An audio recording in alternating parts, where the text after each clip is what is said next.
When a king woke up in the dark, he wondered if he was really dead. He'd never believed in the light at the end of the tunnel or those strange moments after a near-death experience, where people would exclaim they'd seen the light as cold sweat rolled down their faces. The king found himself in a dark tunnel with no idea how he had died. The last thing he remembered was being alone in his room, looking out over the city. Then his body grew heavy as he lay down on his bed, and he began to suspect he'd been poisoned or assassinated. Many enemies had wanted him dead, but even as a king, there was nothing more he could do. Death had come, and all he could do was accept it.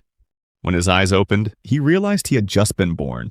His parents looked at him with loving eyes. Strangely, he could understand their language, which was a good sign. His father waved at him while his mother got angry, telling him their son had only just been born. He felt everything around him was quite normal, but was surprised to see only a few different types of clothing. His mother, Alice, held him in her arms, and he wondered where he really was. The months passed, and his mother, Alice, was a gentle, kind woman who always kept a firm hand on the family. His father, Reynolds, was reliable and charming, though a bit childish at times. Though he was grateful to have been born into a loving family, his life was filled with hardships he wouldn't wish on his worst enemy. He had almost no control over his body, and his bodily functions were completely unmanageable in this new form. Every time his mother changed him, he felt incredibly ashamed. The years he'd spent forging the iron will of a king, a representative of his nation, along with the faint hope that this was all just a dream, were the only things keeping him sane. It seemed he had been sent back to the past, to a much more ancient time, and he wondered if people in this era regularly carried weapons with them. He realized that suspicious-looking vials people called medicine were being sold legally. He was strolling through the market with his mother, and she asked him if they should head home. He wanted to say no, but he couldn't. Knowledge was his strength, and over the past few weeks he had been carefully observing his surroundings, confident that he now understood what was going on. Suddenly his father appeared from the side, picked him up, and tossed him into the air. His mother screamed, worried he would fall. But his father caught him and laughed heartily. He was frustrated with his small, weak body. His father said that when he was a boy, his own father used to do the same thing, playfully tossing him into the air. In the process, his knee hit the wall, which hurt and made him cry. His mother, being a healer, immediately healed his wound. He told himself that perhaps he'd spoken too soon. Because it was possible, all of this was simply because he knew nothing about this world. Regardless, in his past life, he was a king who led armies that everyone obeyed. He had fought in many battles and defeated champions from nations across the world.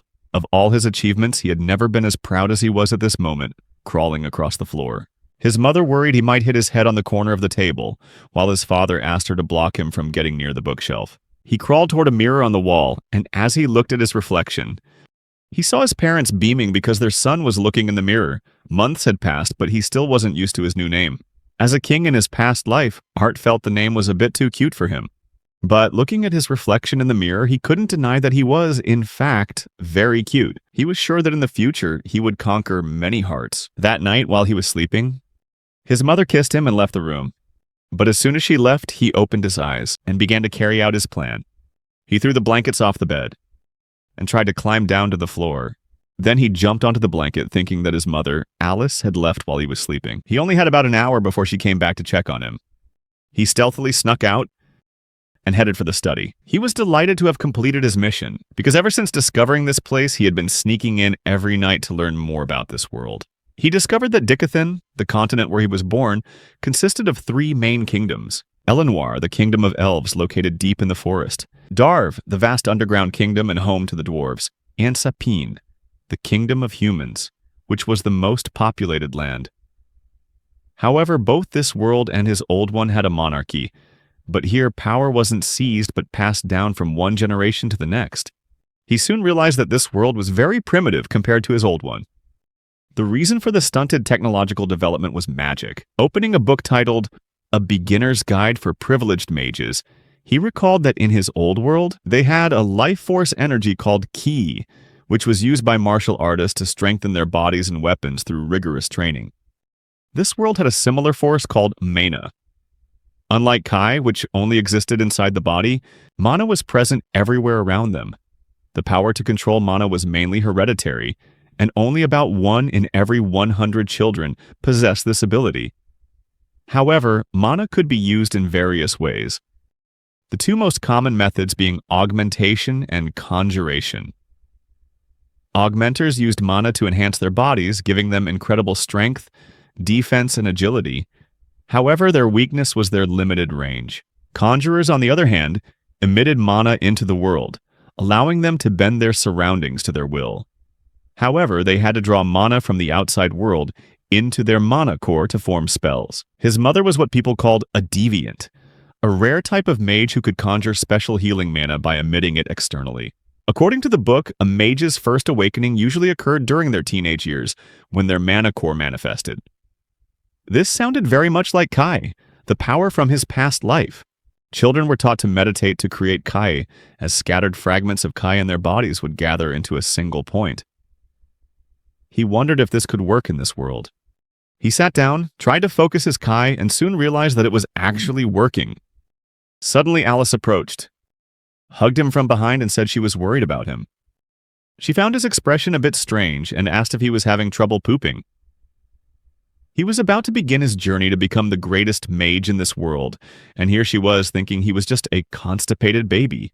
He let out a fart, and Alice, thinking he was fine, realized it was time to change his diaper. He felt embarrassed for soiling his diaper right when he was concentrating.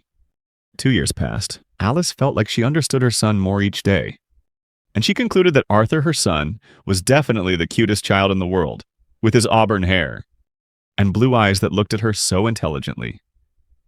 She knew that if she didn't become a strict and reliable mother, her son would be in trouble in the future, unlike her, who could rely on her husband, Reynolds. Later, Alice went outside and was shocked to see that Reynolds had put Arthur in a thick sweater. She glared at them, which scared them. She had caught Reynolds trying to teach the child how to fight, when he couldn't even crawl steadily yet. She took Arthur to the market, and the boy rushed towards the weapon shop. Alice noticed that Arthur loved going to the strip of small shops in the center of Ashburn, rather than just buying groceries once or twice a week. They usually went to the town center every day, where Arthur loved to visit the merchants' shops. She didn't think she was spoiling the boy, but she wanted to make sure they always had fresh food at home, and it also served an educational purpose. Seeing Arthur grow up so quickly, she wondered what he would be like when he was older. With Reynolds as his father, she had no say in him continuing his work as an adventurer. However, she couldn't stop worrying about him. She could only hope that Reynolds wouldn't get any foolish ideas like turning their son into an adventurer. She thought she could at least do something about the boy's habit of sneaking into the study. She had once wanted Arthur not to focus too much on the study, but that was a story for another day. Then she closed the journal and left the room. On the other side of the door, Arthur was standing by the window, looking out at his father training. About 2 years had passed since the boy began his difficult journey of learning, and he had learned so much since then. However, every day brought new and interesting things to discover. Arthur watched as Reynolds chanted a spell for a few minutes, and then concentrated with intense focus. Suddenly, he felt pressure build in his hands and used it to move a boulder across the ground. Arthur wondered what kind of magical phenomenon his father had used and couldn't help but be amazed at what he was able to do. Reynolds tried out some combat moves in front of Arthur and asked if he wasn't awesome. Arthur thought that his father had just spent 3 minutes of absolute concentration to throw an object that he could have tossed with much less effort. Just then, Alice came over and asked if he was watching his father. However, she was upset to see that Reynolds had ruined the front lawn. Once again, Arthur realized quite early on that his father was an augmenter, and he wondered what he would become when his own mana core awakened. His father meditated and trained with absolute focus, and they both watched him in silence. Afterwards, Arthur turned to go back but was afraid he might fall off the table. So he moved backward and tried to crawl off the table. His mother noticed one of his eyes was drooping shut and thought that he might need a nap. He tried to head towards the study, but his mother didn't listen to him and said that it was time for his nap. He had no other choice but to demand that she bring him a book. When she didn't listen, he started to push and kick her. His mother got angry but finally gave in, saying that he could play in the study for a little while. Arthur walked away, thinking that this did not diminish his dignity, as a great warrior must use every weapon in his arsenal. He began to study the books while his mother watched him quietly. Suddenly, she heard a noise from outside and thought Reynolds had broken another tree. She left the room and went outside to check. As Alice left, Arthur began to meditate, thinking that his greatest achievement, besides accumulating knowledge about this world, was his progress in forming a mana core. He had spent the last 2 years moving tens of thousands of tiny monoparticles inside his body and gathering them near the center of his abdomen, at what's called the solar plexus. Seeing how slowly the monoparticles moved toward the center of his body, he could understand why it usually took until the teenage years to form a monocore. It was a grueling task, both physically and mentally, but the past 2 years had not been wasted. Meanwhile, Reynolds had accidentally crashed into a tree and was trying to save it, while Alice watched him, laughing loudly. At that same moment, Arthur was trying to place the final particle into his monocore. Suddenly, an explosion erupted inside the house. Alice and Reynolds were horrified and stunned by the devastation. Reynolds saved Alice from the blazing fire, but he was badly injured in the back and asked if she was okay. However, Alice remembered Arthur, the child who was still inside the house. Reynolds got up, rushing back inside to find his son. Reynolds powerfully threw the door open. Once inside, he was stunned by what was happening, and suddenly burst out laughing. Alice came over and asked why Reynolds was laughing. Reynolds replied that Arthur wasn't there, but that he was meditating on his monocore. After a moment, Reynolds stood up and felt amazing. It felt great to have a monocore. He felt like the trees around him were beautiful, but suddenly he realized the devastation around them.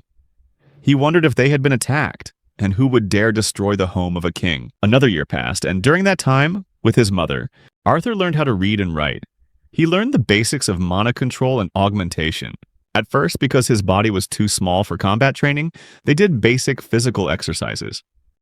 He also went on walks with his father to do these exercises. Before long, when his father felt he was ready, he decided to let him train, and bought him a wooden sword for his 3rd birthday.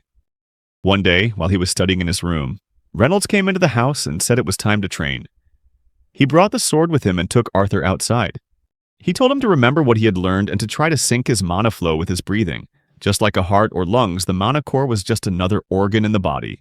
Reynolds wondered if most 4-year-olds would understand such abstract instructions. They began their actual combat training, and Arthur tried to attack, but Reynolds dodged the sword every time.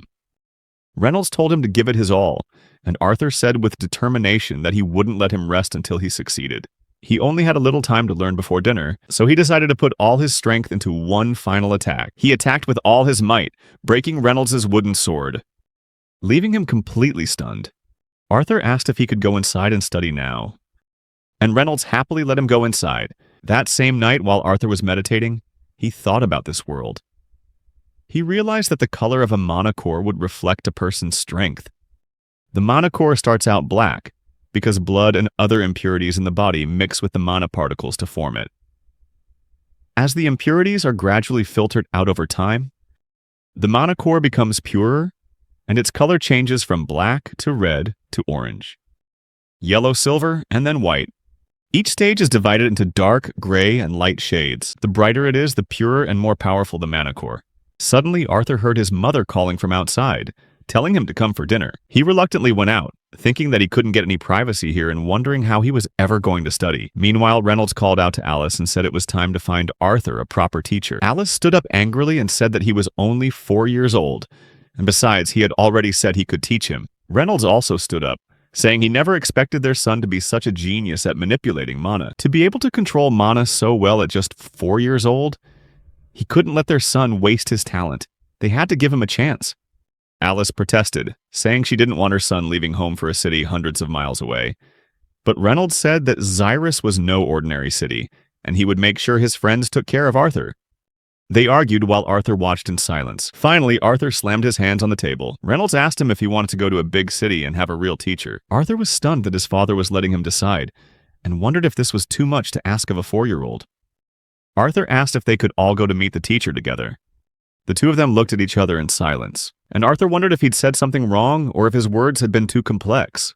They laughed, and Reynolds said they hadn't even considered the whole family going together. Alice said she would feel more at ease if she were there when he was tested and met his teacher. Reynolds stood up and announced that they were going to Xyrus City.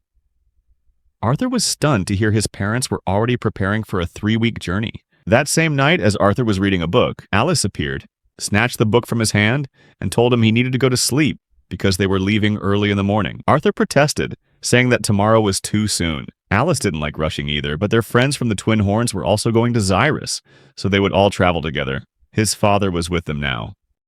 Alice kissed him on the head and said that if she caught him staying up late to read again, there would be trouble. "You can bring some books for the trip tomorrow," Arthur knew the twin horns had been in the area for a while, even helping rebuild their house when they had time, from what he'd heard. The group, consisting of 2 conjurers and 3 augmenters, would help them deal with any problems they might face on the journey. At last, Arthur was leaving this quiet little village, and it was time for him to explore the real world he now lived in. The next morning, the family began their journey. Reynolds thanked Adam and his group for accompanying them on the trip and offered to introduce his son. Reynolds called Arthur over and asked him to introduce himself. Arthur politely introduced himself as Arthur Lewin and thanked them for accompanying them to Xyrus. Adam was impressed with his demeanor and asked if he was really Reynolds' son. Adam was an augmenter who specialized in the spear. The woman hugged Arthur tightly and said he should be thankful he takes after his mother. Her name was Angela Rose, a conjurer specializing in wind magic. She hugged him so tightly he could barely breathe. A man from behind told her she was suffocating the boy. Durden Walker, who specialized in earth magic. Durden Walker gently placed Arthur on the ground. Arthur looked around and noticed that their group had one more member named Jasmine Flamesworth, who specialized in daggers. She didn't say a word to him and walked away. Another woman, Helen, told Arthur not to mind Jasmine, saying that she just needed time to warm up to people. She introduced herself as Helen Shard, a user of archery magic. Reynolds announced that everyone was acquainted and that they had to prepare to continue their journey. They loaded their belongings into the carriages and prepared to set off. The journey began, and Arthur hoped for a bright future ahead. At night, they were attacked by several monsters, which they eventually defeated. Afterward, they used the wolves for dinner. They stopped at a spot to eat dinner, and Helen asked Arthur if he was okay, but he was just looking at Jasmine. Helen said this was his first time traveling like this, and he thought to himself, it was certainly his first time traveling in this life. Helen continued, saying his father had been bragging almost the entire way that he was a genius mage, and asked if he had really awakened a year ago. Adam stood up, saying he needed to move around a bit before going to sleep, and he said that he'd been practicing combat with his son. He asked Arthur if he'd mind training with him, even while thinking to himself that he should just train alone. Reynolds warned Adam to be careful, since they had only just moved from light strength and mana exercises to actual sparring. Adam grabbed Arthur's shirt and dragged him along, while Reynolds and Alice could only look at each other worriedly. Arthur thought that normal children his age couldn't even climb a flight of stairs, but he guessed no one here thought it was unusual to fight him. Adam pulled him aside and asked if he was ready, then asked if he knew how to augment his weapon. Adam advanced with his tiger attribute. Arthur looked towards his father and communicated telepathically that this man was trying to kill him. He asked his father to help him get out of this situation. Reynolds cheered him on, telling him to go ahead and fight Adam back. Seeing that his plea had no effect, Arthur prepared to fight. He gripped his sword like an experienced veteran. He focused his mana core into a single point, and then rushed towards Adam to attack. Adam used a defensive skill to dodge Arthur's attack, but then he suddenly vanished from sight and reappeared from behind. Arthur prepared his next attack, but his child's body wasn't strong enough to execute such a powerful blow. He swung his sword, but Adam dodged it and countered. Arthur ducked to avoid Adam's attack. Arthur jumped up, lunging towards him. Adam lost his balance and nearly fell, and Arthur saw his chance, trying to take advantage of it to strike him again. Adam dodged Arthur's attack, then got up and attacked again, hitting him with a light staff. At that moment, Newton's third law of motion suddenly popped into Arthur's head. Every action has an equal and opposite reaction. Arthur fell to the ground, and Adam lunged toward him to attack again. Alice screamed her son's name Model, and Adam asked Arthur if the backlash hurt him. Arthur stood up and Durden pushed Adam away. Adam demanded to know what kind of training Reynolds had put the boy through to create such a little monster. Reynolds laughed and said that he didn't teach Arthur anything. And Alice tried to heal her son, asking if this was what he had learned. Arthur replied that he learned it from watching his father and reading books. Adam asked if Arthur was going to teach him a few movement techniques. Arthur showed him that he just needed to cross his back leg over his front one, then use mana to kick out, while leaning his body almost all the way back. Adam followed Arthur's instructions, but instead of learning the technique, he ended up crashing into a tree. A few days had passed since they started their journey to Xyrus City, and Arthur's birthday had also come and gone. During that time, he received a lot of birthday presents, and he learned many lessons from his companions. Adam and Durden were bathing in the river, while Arthur, Helen, and his father continued to train, and had made considerable progress. They enjoyed the trip and the surprises it brought for Arthur. Jasmine had succeeded in learning some techniques. Arthur was still surprised by Jasmine's abilities as she picked up his instructions so quickly, especially when learning the first step. After a while, they all changed their clothes and prepared to continue their journey. Alice called out to Arthur and said that they were about to set off. The journey continued, and as they traveled, a monster was watching their carriage from a distance. Adam told Arthur that he still remembered how his father used to get them into all sorts of trouble. Helen called out to Adam and asked if he was sure Reynolds was the only one causing trouble, and told him a story about a time he had messed everything up. Adam laughed loudly and boasted that it was just a small mouse. Alice yawned and Arthur asked if she was okay. She replied that she just felt a little tired. Arthur opened a book to study, but was bothered by someone. He wasn't happy to see Jasmine watching him and asking him to teach her more. He ignored her and continued to read his book. When they heard a noise from outside, everyone was surprised and wondered what was happening. Helen revealed that bandits were attacking them and told everyone to prepare for a fight. Angela took the lead, telling everyone to yield to the power of the wind, follow her will, and group up to protect one another. Many arrows rained down on their carriage at once, and Alice protected Arthur, shielding him. Angela's wind skill helped deflect many of the arrows. Finally, Arthur observed that everyone fought with great skill, while Durden snapped an arrow with his bare hands. Everyone stood their ground, defending their designated positions. However, Helen was hit by several arrows, but was saved by her armor. She jumped from the carriage and rushed out, ready to attack the bandits. Arthur and Alice were worried because they were completely surrounded by the bandits. They were on a mountain, and the bandits were charging towards their carriage. The bandit leader appeared and praised his men for catching such fine prey. He ordered them to leave only the women and children alive and to try not to injure them. After all, he said, damaged goods would only sell for a lower price. Arthur thought that perhaps he had been living in a shell for too long, and he had almost forgotten that every world has its ugly side. He was furious as he thought about the bandits. Alice held him tight and told him not to worry, saying she would be there to protect him. Arthur felt reassured by her words. Meanwhile, the bandits continued their fierce assault. Durden ordered everyone to gather and form a defensive line. They tried to create an earth wall for protection against the arrows, but some still managed to get through and were heading straight for Alice and Arthur. Angela appeared just in time, using her wind ability to redirect the arrows and protect them. The bandit leader and two of his men moved forward to attack them, but Helen fired a volley of arrows all at once, pushing them back. Durden also fought bravely and took down many of them. Some of the bandits grew fearful as they watched him fight. Reynolds also fought courageously, moving nimbly and defeating many of them. He had caught two of them and was fighting them when a bandit appeared from behind, ready to strike. An arrow from the side hit the bandit before he could attack. Reynolds was relieved to see that Helen had saved him. They all continued to fight, everyone giving it their all, and Adam had defeated a great number of them in the process. He was a great warrior, piercing through multiple bandits with his sword. Helen was no less impressive, leaping up and striking down several enemies with her blade. Meanwhile, a bandit charged at her, but she moved quickly, dodging his attack. The bandit lunged again, saying he would train her until she had no choice but to stay with him. Finally, he threw a rope at her, but she nimbly dodged all of his attacks. However, she was injured in several places and was at a disadvantage against her opponent's long range. Arthur watched the situation and wondered if he should help her, but he realized there was nothing he could do against an adult augmenter in his current body. Meanwhile, the bandits attacked their carriage again, and Reynolds was injured. Alice and Arthur were horrified to see his condition, and they saw him glaring furiously towards the bandit leader who was silently observing them. Reynolds asked Alice to heal him, but Arthur noticed something was wrong with his mother. Alice revealed that she couldn't heal him, and Arthur wondered why his mom wasn't healing his dad. Reynolds said that he was fine, that the wound wasn't life-threatening. Reynolds told Arthur to listen carefully, explaining that as soon as his mother used her healing magic, the bandits would immediately target her. He said he could handle their leader, but he was worried about protecting them. Reynolds ordered Arthur to take his mother back the way they came, and not to stop for anything. Arthur refused to leave him, saying that he could fight and save everyone. Reynolds placed his hand on Arthur's head, telling him to listen carefully. He said he knew Arthur could fight, which was why he was entrusting his mother to him.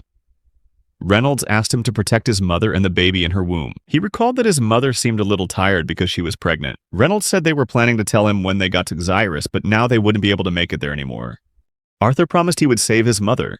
Reynolds told him to get ready because they had 4 mages with them. Meanwhile, the leader of the bandits recognized Alice's abilities, and he ordered his men to capture her immediately. Arthur quickly took Alice and fled, while Reynolds tried to hold back the bandits to protect them. Arthur thought that his father couldn't possibly die to these bandits. Adam also ordered everyone to move towards them and protect the family. A bandit lunged forward to attack, but Adam stopped him and told everyone to run, saying he would hold the man off. Everyone started running towards the mountains, but another one fired an arrow. Arthur noticed the arrow and managed to deflect it with his wooden sword, but the arrow was so powerful that it broke the sword and injured his hand. The bandit was surprised that a child could dodge his attack. Meanwhile, Helen shot the bandit from the side and took him down. She told Arthur not to stop and to keep saving his mother. Arthur felt something was wrong and thought that there were supposed to be 4 mages fighting.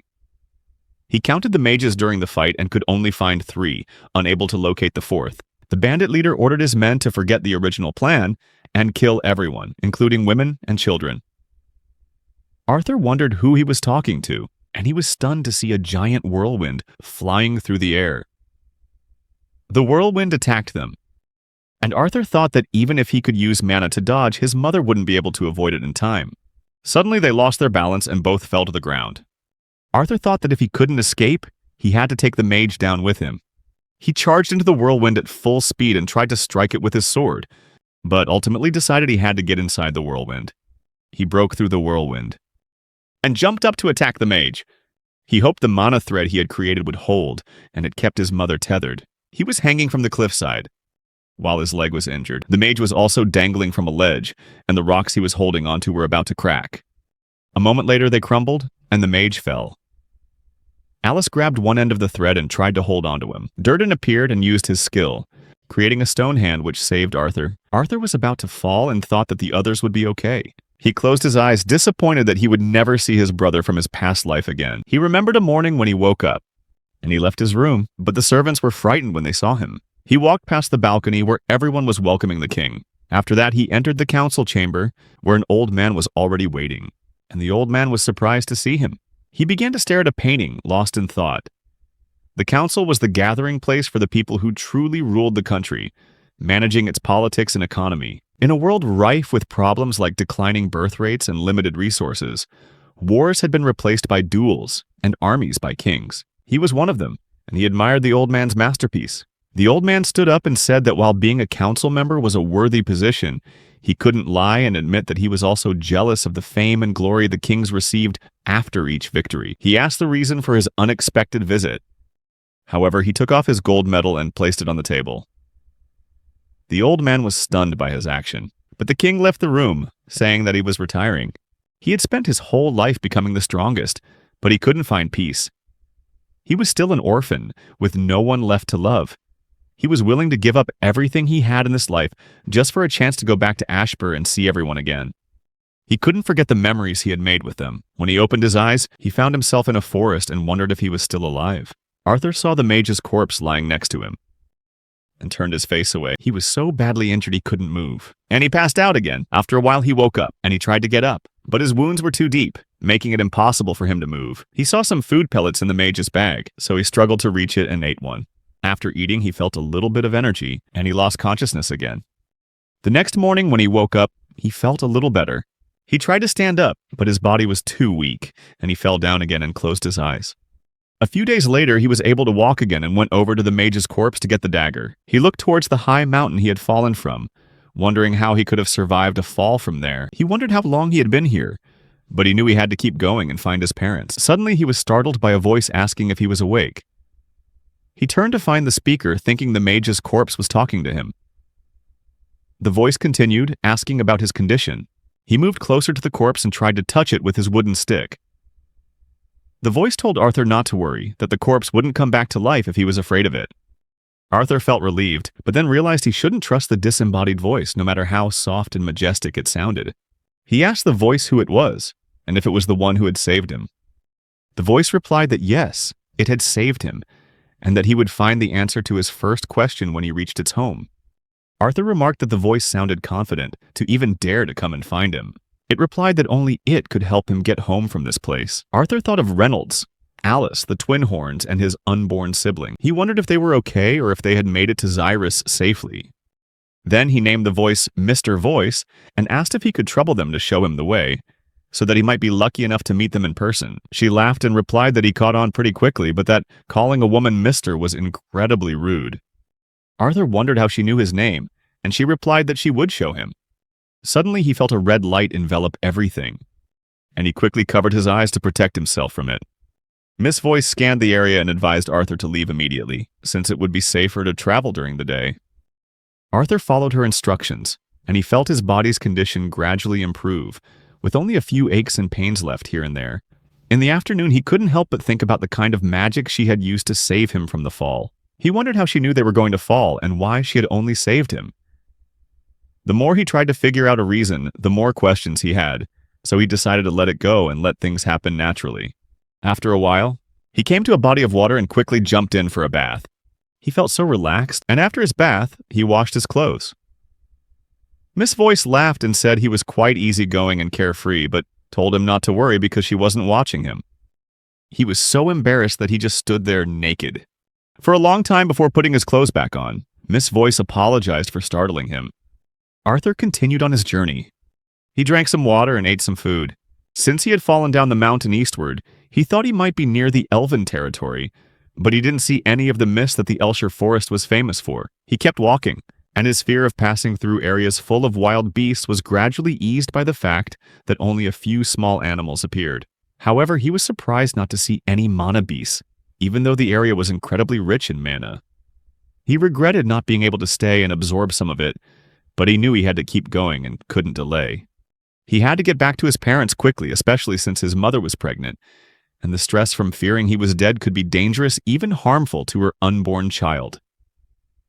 He also needed to know if they were still alive. After a while, Miss Voice said she was glad he had reached a safe place, and Arthur thanked her for her help.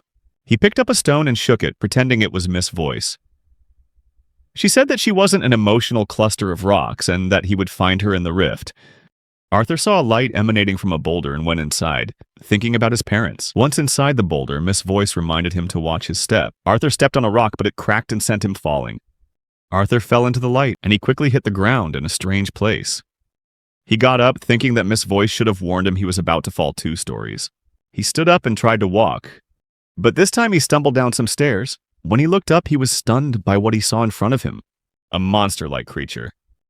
The creature was delighted to see that Arthur was actually here, but he was terrified. She approached him and told him to close his mouth, or else bugs would fly in if he kept it wide open like that. Arthur quickly shut his mouth, but he was still terrified of her. She took his hand and said it would take a while to open a spatial rift strong enough to send him home. She showed him many special plants which would help sustain him while he waited. Arthur felt calmer and thanked her for her help. He picked up a plant, thinking it looked pretty good, and he saw his reflection in it. You thought about your parents and felt sad thinking of them, wondering if they were still alive. Suddenly you were startled when Miss Voice appeared behind you and told you to eat another fruit. Saying this one was better. Arthur sat down with Sylvia, ate a piece of fruit, and asked her if she had a name so he could call her something. She replied that her name was Sylvia. Arthur asked if he could ask her a few questions, and Sylvia agreed, saying she might not be able to answer everything. The conversation began, and gradually, Arthur's initial fear of Sylvia's appearance lessened. He started asking her all the questions he'd been wondering about since waking up from the fall. He asked her where this place was, why she was here alone, where she came from, and why she saved him, along with many other similar questions. Sylvia answered the first question, which was the easiest. She said this place was a narrow area between the Beast Glades and the Elsher Forest. No one knew about this place because she had stopped anyone who came near, though those cases were rare. Arthur was the first person to ever enter this area. Arthur said she could call him Art, since that's what his family called him. Sylvia said she would call him Art from now on. She answered his second question, saying she was here alone simply because she had no one left to be with. Sylvia said she had many enemies who always coveted something she possessed. The final battle with her enemies before she could escape had left her with this wound. She had saved Arthur because his courage and sacrifice had moved her. Or perhaps she was simply lonely after that fight. She stood up and apologized to Arthur for last night, saying her wound was getting infected and she needed to be healthy to work on the spatial rift tomorrow. Arthur wished her a good night, and as he watched her powerful, dark armor-clad figure walk away, he couldn't help but think about her loneliness. She also told Arthur that her vision couldn't pinpoint exactly where they had arrived, but his family and friends were safe. She told him not to worry if he still had doubts. Arthur was overjoyed to hear that they were all safe. He burst into tears, smiling with relief at the news and thanked Sylvia from the bottom of his heart. After that, Sylvia and Arthur spent hours talking about everything and anything whenever she wasn't preparing for the spatial gate. But those hours slowly turned into days, and those days into weeks as they spent all their time together. Sylvia never spoke about her own life, and Arthur gradually came to understand the true nature of this mysterious being. During this time, he meditated on his monocore and thought that Sylvia was the living embodiment of the saying, "Don't judge a book by its cover." Contrary to her potentially haunting appearance, Sylvia was kind, gentle, patient, and warm. One day, Sylvia called to Arthur and asked if he wanted to eat some fruit, as they were especially delicious and rarely grew anywhere else. Arthur thought she reminded him of his mother because she was also so gentle and kind to him. She also didn't hesitate to scold him when he was wrong, and that reminded him of something unpleasant. One time, Arthur had expressed his hatred for the bandits, saying they deserved a worse death if any of them had survived. He was determined to hunt them down. However, Sylvia just flicked him with her finger and sent him flying. He got up and asked why she did that, saying he wasn't wrong, that the bandits deserved to die. Sylvia replied that she hadn't saved the mage he fell with for that very reason, but letting hatred blind you and seeking revenge only brings more harm to yourself. And she advised Arthur to continue living his life with pride, keeping his vision firmly ahead. She told him that even though he would face hardships and misfortunes in the future, he shouldn't let sadness and anger break his spirit. She instructed him to learn from his trials and to face the future with a smile, because only then would he truly be victorious. Afterwards, Sylvia gently caressed him and asked if she had hit him too hard, if she had hurt him. Being lectured so seriously about morality and life by a figure like Sylvia, who seemed to represent evil itself, left a deep impression on Arthur. Hearing Sylvia's voice, he got lost in his own thoughts. And she asked why he wasn't eating the fruit. He smiled and said he was fine, then started to eat. While eating, he noticed that Sylvia's wound was getting worse and worse. She told him not to worry, as her wound was still infected and would flare up with pain from time to time. She also said she understood that humans usually awaken around the age of 12 or 13. She asked him how he managed to form his mana core and use mana so much more efficiently than many accomplished mages. Arthur proudly said that his parents had told him he was a genius, and Sylvia replied that perhaps Arthur would be able to learn this. Sylvia told Arthur to meditate and absorb mana while moving, and possibly even while fighting. If he was good enough, she would get up and show him her mana. Arthur was surprised and asked her how to do that.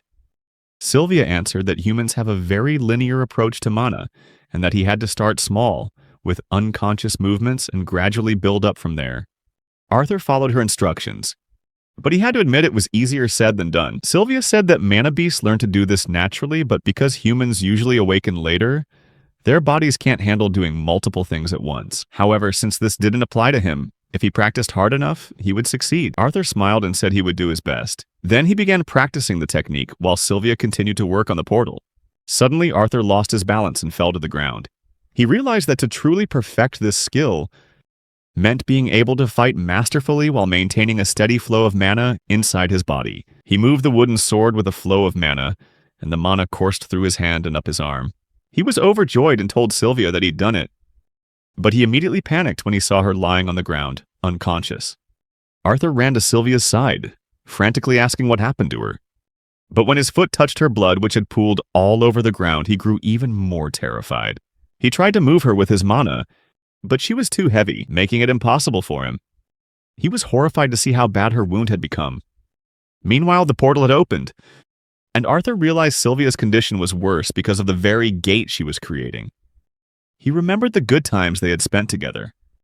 He felt a wave of frustration knowing her wound was getting worse just because she was creating this portal. He began to cry, realizing she was doing all of this for him. Hearing his sobs, she called him irresponsible. He kept crying, realizing that she was sacrificing her life for him. He cried for longer than he'd like to admit, crying like a child for the very first time. After a while, Sylvia asked if he had calmed down, telling him they didn't have much time left together. She said she would hate for their remaining time to be wasted on him blaming himself. Arthur asked how he couldn't blame himself when she was literally sacrificing her life so he could see his family again. Sylvia replied that he was actually doing her a favor by allowing her to leave this desolate cave sooner. Arthur cried out her name, but Sylvia exclaimed that her name didn't suit her current form. Suddenly, her body began to rip apart, and he watched in astonishment as she transformed into a white dragon. She asked him if she looked like Sylvia, and Arthur was still too stunned to process that she was a dragon. Sylvia replied that she was what's called a dragon, but now was not the time for meaningless stories. Now she had to use her true form to complete this portal.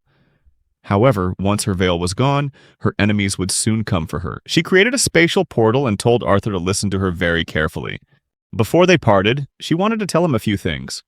She gave Arthur an object that looked like an egg, and it was so light that he felt like he could barely hold on to it. Sylvia asked him to wrap the object in her wing to hide its aura. She asked him to endure it one more time, and suddenly pushed him backward. Arthur felt a change in his body and his hands began to turn red. Sylvia said that with this, everything would be revealed when the time came. Arthur noticed Sylvia closing her eyes and worriedly asked if she was all right. She replied that she was opening the spatial portal now, but there was no time to make it lead directly to his home. However, the portal would take him to a place near other people. Arthur said that he couldn't just leave her here alone. Suddenly, they heard a noise from outside, as if someone was trying to get in. A creature appeared and advised Sylvia to stop being so stubborn and give it to him. He demanded that she surrender and promised to heal her wounds. Arthur realized this creature looked similar to Sylvia's previous form. He said that she had caused them quite a bit of trouble. After hiding Sylvia away, she told Arthur she had a confession. She revealed that she had intentionally prolonged the transportation spell so she could spend more time with him. She didn't ask him to forgive her, but she had one last selfish request. She asked him to call her grandma just once. Arthur smiled, took her wing, and told her to come with him. He didn't know what she had done, but now everything seemed to be frozen. He asked her if they could leave this place together. Sylvia closed her eyes and said they couldn't do that. Then she said goodbye and pushed him towards the spatial portal. Arthur tried to stop Sylvia, but he couldn't. He looked at her one last time and called her grandma. She closed her eyes in relief and thanked him for granting her request. He was sent through the spatial portal and arrived in a place that looked like a forest. He looked around feeling sad that Sylvia was gone. He cried so loudly that his sobs echoed everywhere. His mind swam with memories of the nearly 4 months he had lived with Sylvia.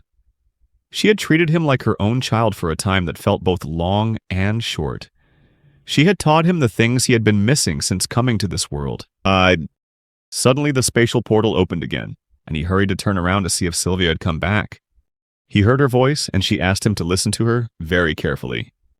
She said that she had shown him what she truly was, and now she had left a message for him.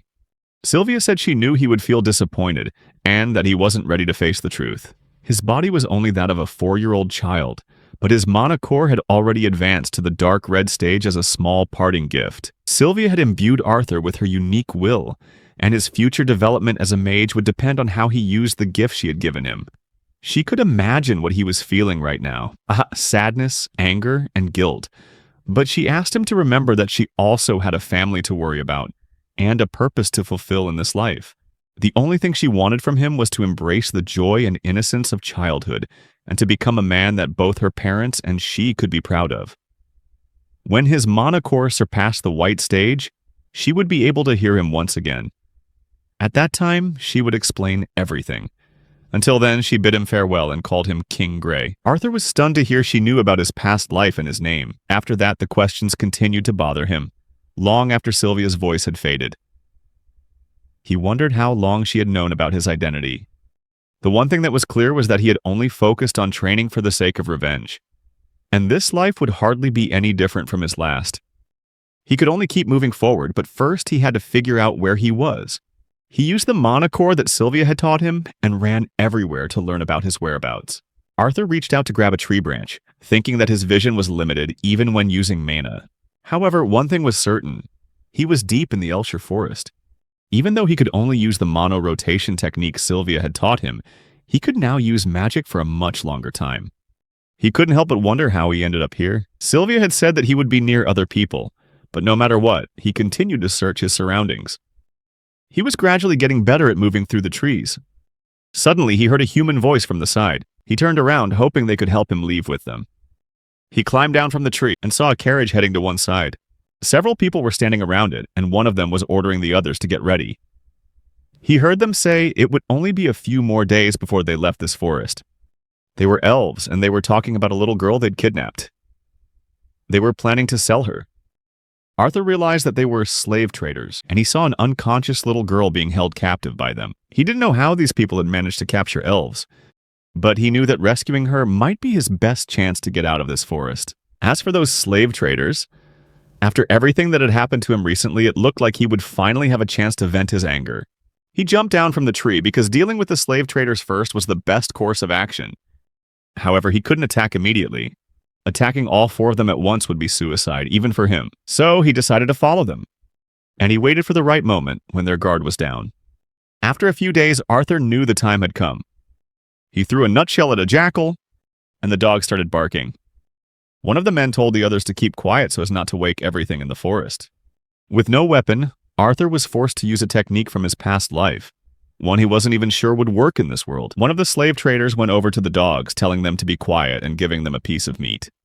Meanwhile, Arthur approached quickly, and he struck him with his entire mana core. Arthur successfully took down one of them, and he pulled out the man's dagger, thanking him for the weapon. Meanwhile, the defeated man's companion was waiting for him, as the pack of dogs had been quiet for too long.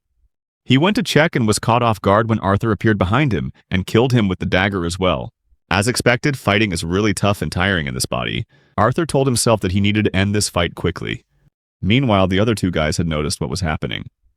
Suddenly, their comrades arrived looking for them and calling out their names. One of them sensed someone was nearby, and he reacted in a hurry to attack Arthur. But Arthur was faster than him, and he quickly got past him, striking his leg and causing him immense pain. When his comrade came over and asked what was wrong, the injured man said that the kid was a mage. He was shocked to find out that Arthur was also a mage, and said they couldn't accidentally kill the golden goose that had just fallen into their laps. He added that he could be worth even more than the elf girl. He appeared from behind and prepared to attack Arthur. But Arthur moved quickly and dodged the attack. Then he punched him in the face, which made him furious. Arthur used his mana to augment the dagger and prepared to strike again. But just as Arthur was about to make his move, the man snatched the dagger from his hand. The man laughed and said Arthur sure had some cute tricks, then told him to catch his weapon. He threw the dagger at Arthur, who had to dodge the attack. Arthur realized this guy was faster than he'd thought, and found himself thrown badly to the ground.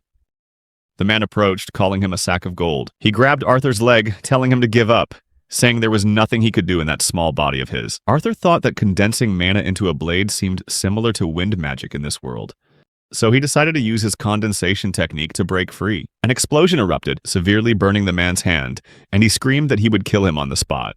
Arthur quickly retrieved his dagger and appeared from behind. The man said he'd kill him, not caring if he had to sell his corpse. But before he could do anything, Arthur swiftly plunged the dagger into his neck, finishing him off. Meanwhile, the one remaining survivor begged Arthur not to kill him. Arthur looked at him with a cold stare, thinking that the little girl had also asked them to leave her alone. Then he went inside and called her out.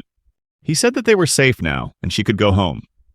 Then, he gently blindfolded her and led her away from the carriage and the dead bodies. When they were far enough away, he removed her blindfold, and she thanked him for saving her.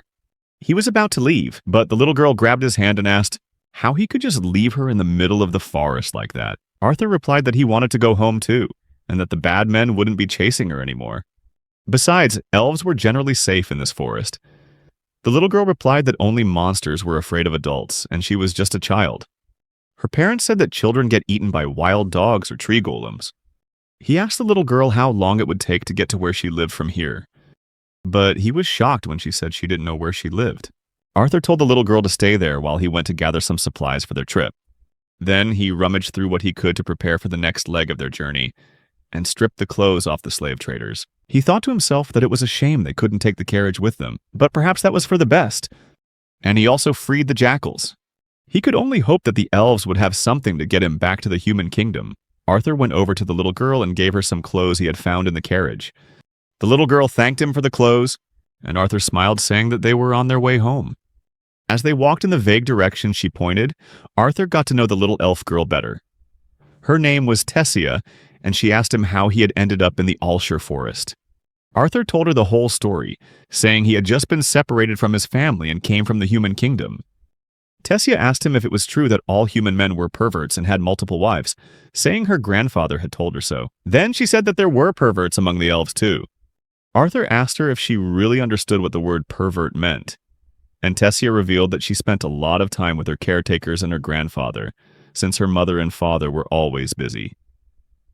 They spent a lot of happy time together, and Tessia told Arthur that perhaps when she awakened, she would be assigned a mentor to train her. The education system in Eleanor didn't seem to discriminate much, as everyone was assigned a personal mentor upon awakening. That evening, they roasted a rabbit for dinner, and Tessia asked Arthur what had happened to the bad men who kidnapped her. Arthur replied that they had a rather unlucky accident. Tessia asked if they would come looking for her again, and Arthur promised that she would never have to see them again. A while later, Arthur told Tessia to go to sleep and that he would keep watch outside. He thought he would use this time to learn about the will that Sylvia had left for him.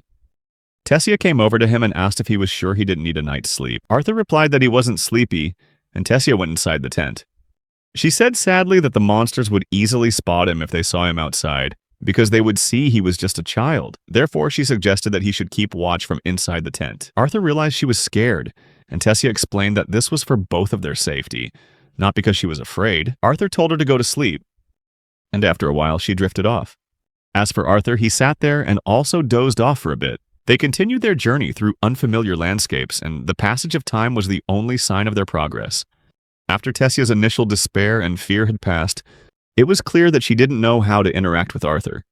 Arthur had to admit that his worry for his family and his impatience to get home had put him in a bad mood. However, he knew he had to fulfill his responsibility before he could return home. What made the journey almost unbearable were the intense pains from his manicure, which came without warning. He was in a great deal of pain, and Tessia came closer, asking if he was okay. Arthur replied that he was fine. That same night, he felt the pain in his chest again, and the next morning, as they were walking near a tree, a pair of jackals attacked them. Arthur simply used his manicure, and they fled in fear. The pain started coming more and more often, and Arthur didn't tell Tessia, because he knew she would only worry. At night, Arthur slept well, thinking that maybe sleep would help ease the pain. As the days went by, Tessia seemed to notice more and more of the scenery around them, even though it didn't change much. However, their pace slowed down, as Tessia's body couldn't keep up with the strain of constant travel. She got so tired that she started crying, and Arthur had to carry her share of the luggage as well. As for him, despite strengthening his body with mana, the pain continued to worsen, and it was becoming harder to hide it from her worried eyes. Tessia would rush over and ask him what was wrong, and Arthur had to make up an excuse, saying he needed to use the bathroom. The next morning, Tessia asked if she could call him Art, like his family did, since they were close friends now. Arthur said he didn't mind if she called him Art, but Tessia thought he was being impolite. So Arthur said formally that he would be honored if Tessia would call him a simple country boy, Art. Tessia laughed and said he talked like an old man. Arthur retorted that at least it was better than being a crybaby who couldn't even go to the bathroom without her help. She flailed at him with her eyes shut tight and her ears covered, yelling and telling him to be quiet. Suddenly, Tessia told Arthur she saw something. And Arthur saw something too. He saw mossy leaves, mist-covered trees, and more trees. He thought that despite the mental age gap between them, they had become very close. Then, Tessia started knocking on several trees and told Arthur that they had finally arrived at her home. A portal opened up, and she called for Arthur to follow her, telling him they were going into her house. Arthur stepped through the portal and fell to the ground, thinking to himself how much he hated these teleportation gates. Tessia called out for him to get up, saying they had arrived. Arthur was stunned to see a great kingdom before him, where there were many elves. The sight before him made him think of only one word: pristine. And even that word couldn't fully describe the beauty of the scene before him. Suddenly, a green blur appeared in front of Arthur, and he drew his knife, thinking they were about to attack him. But they were royal guards, who were welcoming the royal princess back to the kingdom. Arthur asked Tessia if she was a princess, and she nodded. One of the guards said they came as soon as they noticed the royal teleportation gate had been used. Meanwhile, the king and queen also arrived and asked about Tessia's well-being. The king's name was Alduin Aerolith, and the queen's name was Mariel Aerolith. Virian Aerolith was a name recorded in every history book. He was the former king who had led the last war against the humans of the kingdom of Sapin. Arthur felt intimidated meeting them, but he gave Tessia a fond look and urged her to go greet her parents. He wondered if his own parents would react the same way upon seeing him. The king bowed to Arthur and thanked him for helping their daughter. As a small token of their gratitude for bringing Tessia home safely, they asked him to accompany them to their palace. He could rest and then tell them everything that had happened. Arthur noticed the king's gentle tone, but his eyes told him it wasn't an invitation but a command. He bowed before them and said he was honored to receive their request. Suddenly, Tessia grabbed Arthur's hand and asked him to come with her, because there was so much more she wanted to show him. After learning that Tessia was a princess, Arthur had somewhat expected an impressive castle. but what he saw far exceeded his expectations. She led him inside the castle, and he wondered what kind of ridiculous novel he had wandered into. The queen ordered a servant to take him for a bath and show him to a room to rest. Arthur thanked them, but said that he first wanted to explain what had happened. After a while, they sat at the dining table, where the entire royal family wanted to hear his story. Arthur stood up and introduced himself as Arthur Lewin, from a small town in the kingdom of Sapin. He said it was an honor to be in the presence of the royal family. Although the introduction was a bit over the top, he knew the conversation couldn't continue if they kept treating him like a child. The king said that although Arthur claimed to be of humble origin, he seemed quite mature and well-educated.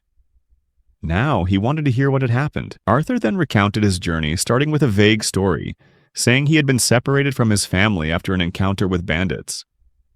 This wasn't a lie, but a half-truth and an unavoidable one. As the story continued, from the moment he met their daughter, the atmosphere in the room began to change. The king became angry when he heard about the slavers and said that Arthur should have known they were human. He said that slaving is a profession, not a characteristic of a race. The guards immediately drew their swords at this disrespect, but Tessia's grandfather ordered them to stop. He asked Arthur if he had seen the slavers capture her, and whether he had negotiated or begged them to spare her life. Arthur replied that although he was a child, he was a mage and had eliminated the slavers, saving the princess. One of the guards stepped forward, angrily asking how he dared to speak such lies before the king. But Tessia's grandfather glared at him, causing him to shrink back in fear. Arthur stood up and said that whether anyone believed him or not, Princess Tessia had been returned safely, and what he wanted now was to return to his family in Sapin. Tessia stood up, asking if Arthur was leaving so soon and calling him Art. While the king and queen looked at each other, commenting on his frankness after hearing the story, the king spoke up saying he didn't think it was appropriate for a human to stay in this kingdom for too long. He said his priority was to ensure his family's safety and informed him that his family was also safe. The king continued that, regardless of the history between the two kingdoms, Arthur had saved his daughter and endured hardships to bring her back to them. Therefore, he deserved a worthy reward. However, the teleportation gate to the kingdom of Sapin could only be used once every 7 years during the summit between the three races. The gate wouldn't open again until then, which meant another 5 years. However, the king said they were willing to send a group of soldiers to escort Arthur home safely. He also wanted to extend their hospitality, saying that while some of their people were tolerant enough, too many still bore hatred for humans because of the old war. He asked Arthur to feel at home and that they would prepare the guards for him in the morning. Arthur thanked them for this kindness. Arthur then went to the bathhouse and washed up, and while he was bathing, he felt the pain in his chest worsening. Then he picked up the egg, wondering what to do next, and wished Sylvia could be here with him. Suddenly, there was a knock on the door, and it was Tessia looking at him furiously. She immediately hit him on the chest, saying he had treated her family too coldly and was now preparing to leave. Arthur explained that he wasn't being cold, but respectful, because they were the king and queen of this kingdom. Then he yelled, asking why she hadn't told him she was a princess. Tessia said she didn't want him to leave, telling him he was her first friend. Arthur comforted her and suggested she give him a tour of the castle. She led him to her favorite place in the castle and said that if he stayed until spring, he would get to see all the flowers in full bloom. She said cheerfully that at least he would get to see the globe harvest, and showed him the beautiful flowers. Suddenly, Arthur sensed an attack from behind, and he put the egg down, pulling out his dagger. He dodged the attack, but was shocked to find that the attacker was Tessia's grandfather. He shouted, asking the man if he was trying to kill his own granddaughter. Tessia's grandfather replied that his blow might have left a small bruise on Arthur, but he doubted the toy he was holding could kill anyone. Arthur was stunned, realizing the man was just messing with him. He praised Arthur's reflexes and instincts, not expecting him to be able to catch and use his little gift against him. He said Arthur's ability to use mana was only average, but he also noted how he had managed to kill a few slave traders. Arthur thought this old man seemed a little unhinged. Tessia demanded that he stop teasing Arthur. He replied that she should know why the boy was here, and Arthur wanted to know the reason too. The old man said it had been a long time since he'd met someone so interesting, then handed Arthur a wooden sword, saying they would see what he was made of. Tessia tried to stop him, but he released his mana core and told Arthur to fight him with all he had. Arthur took the sword and tried to attack him, but he dodged the blow and appeared behind him. He prepared to strike Arthur from behind, but Arthur managed to block the attack with his sword. However, the old man was too strong for him. Arthur leaped from behind to attack him, but the man punched him, Sending the sword clattering to the ground, Arthur grabbed the sword again and charged at him, but despite using mana and trying to minimize his movements, he still couldn't keep up with him. The old man tried to attack from behind, while Arthur looked for an opening to strike. He jumped up to attack the man, faster than before, and his sword was about to hit the old man's head, but he was pushed away. Arthur fell to the ground, and Tessia ran to his side. The old man smiled and said that maybe he deserved that for being so cocky, but then thought to himself that the boy might have actually hit him. Tessia seemed angry with the old man, and he asked Arthur if he wanted to start round 2. Tessia hit the old man and said that he had treated Arthur too cruelly, and that he should have gone easier on him. The old man replied that he was afraid if he went any easier, he might be the only one getting bullied by Arthur. Arthur smiled and said he was honored that the esteemed elder Virian Aerolith thought so highly of him. The old man seemed surprised by his words. Then he offered to take Arthur on as his disciple. Tessia was surprised by this request, and the old man asked Arthur what he thought of the offer. Arthur asked the old man if he was serious and said that he was a human. He wondered if humans were even allowed to stay in this kingdom. The old man replied that no one would dare kick him out while he was a student. He knew that Arthur had realized he was superior to other children, and that he could teach him things that even the most talented mages in the kingdom of Sapin couldn't. Arthur refused his offer, saying he couldn't accept when he didn't even know what his parents, who had no idea if he was still alive, were doing. The old man asked him if he would allow him to contact them to let them know he was safe, and if that would be enough for him. Arthur asked what the old man meant by that, and the old man told him to wait a moment.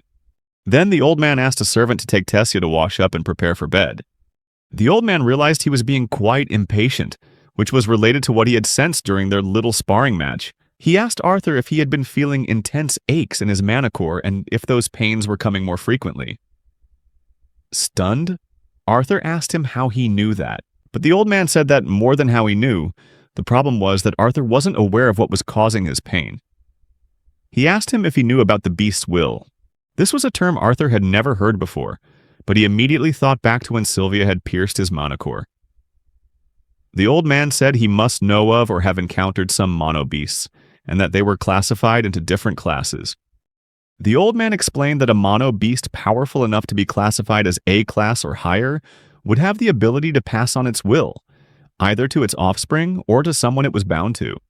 He didn't ask how Arthur had encountered such a powerful mono beast, but at this stage, the power residing within him was doing more harm than good. Arthur said he knew all about this and asked if he had a beast's will. The old man revealed that he was a beast tamer, and that it was a title Arthur could achieve once he had completely conquered the beast within him. The old man said he understood how important it was for Arthur to return to his family, but doing so right now would be very dangerous. He touched Arthur and said that the power from the beast's will was too strong for his immature body, and if this power wasn't controlled soon, it would destroy his body from the inside out. The next morning when he woke up, he felt a heavy sensation weighing down on his body. When he slept, he felt like he had become a monster, a personification of the worries and expectations others placed on him, haunting him even in his sleep. Suddenly, he felt Tessia standing beside him, and she called for him to wake up. He called her a shadow monster and asked her for 5 more minutes. Tessia got angry and asked how he dared to call her a monster. He sat up and Tessia said his hair looked funny. She asked if he was going to be staying here. Arthur replied that they would surely know the answer after their trip with Virian and called her Princess Tessia. She pinched his back and told him not to call her princess anymore, but just Tess. Arthur agreed to call her Tess and asked her to get out, saying he needed to wash up and get ready. When he went downstairs, he heard the king's voice. He was demanding that a human shouldn't be allowed to reside permanently in the kingdom. The queen agreed with him and said that while she would always be grateful to him for saving Tessia, allowing a human to stay in the kingdom went against all tradition. The old man said that he was fond of the boy, so there was nothing more to be said. It seemed his daughter agreed with this decision as well. The king asked him to reconsider his decision, but the old man told him to stop and said that Arthur would be under his direct guidance, and he would make sure everyone in the kingdom knew it. Arthur listened to the conversation and thought that the old man could be trusted. The old man looked at Arthur and told him to hurry up, because they had to leave right now. Later, Arthur asked the old man how much longer it would be until they arrived and called him Gramps. The old man was surprised and asked if Arthur was finally warming up to him. Arthur replied that they would just have to see how today went with his mysterious friend. Before long, Tessia had dozed off on Arthur's shoulder. The old man said that she had woken up very early that day and had been pestering him ever since. Arthur looked at her tenderly, saying that being the only princess in the kingdom had forced her to grow up in a lonely environment. She's been hurt so much by both adults and children who pretended to be her friends. Eventually, she became cold and distant, building a wall around herself. In the short time Arthur has been by her side, she has shown him more smiles and laughter than in all the past years combined. The old man thanked Arthur for that, and Arthur was surprised to hear him say it. A moment later, the carriage stopped, and Tessia asked the old man if they had arrived. They came to a stop in front of a house, and Arthur wondered who this mysterious friend could be to make the former king travel all the way out to the countryside. Suddenly, the old man kicked the door and demanded his friend come out. An old woman came out looking furious and said that her ears still worked just fine. The old man introduced her as Rinia Darkasan, an old friend and a very special deviant who could help Arthur. Arthur bowed his head to her respectfully, and she snapped back that they'd taken all day and ordered them to get inside immediately. Arthur thought that if she was a deviant, it meant she was like his mother, whose magic didn't belong to the 4 basic elements. He wondered how she was going to help him. He asked her if her magic could help him find his parents, and she told Virion that he had a soft spot for the boy. She explained that she was a diviner, and that while this type of magic differed from one mage to the next, she was very skilled. This meant that no one could hide from her if she chose to interfere. For instance, she knew Arthur was very special, and in fact, she couldn't see all parts of his life, but her eyes had seen fragments of both his past and his future. However, Arthur wasn't here for her divining abilities, but to find a way to let his parents know he was alive. She told Arthur to lean forward, keep his eyes on the basin of water, and focus on the image of his parents, as clearly and in as much detail as possible. Once he could see them in the water, he would be able to speak with them. Arthur recalled his mother's fiery red hair, her tanned skin that radiated a gentle warmth, and her slender eyebrows always furrowed in worry for him. He also remembered his father with his deep blue eyes and goofy grin that could brighten even the worst of days.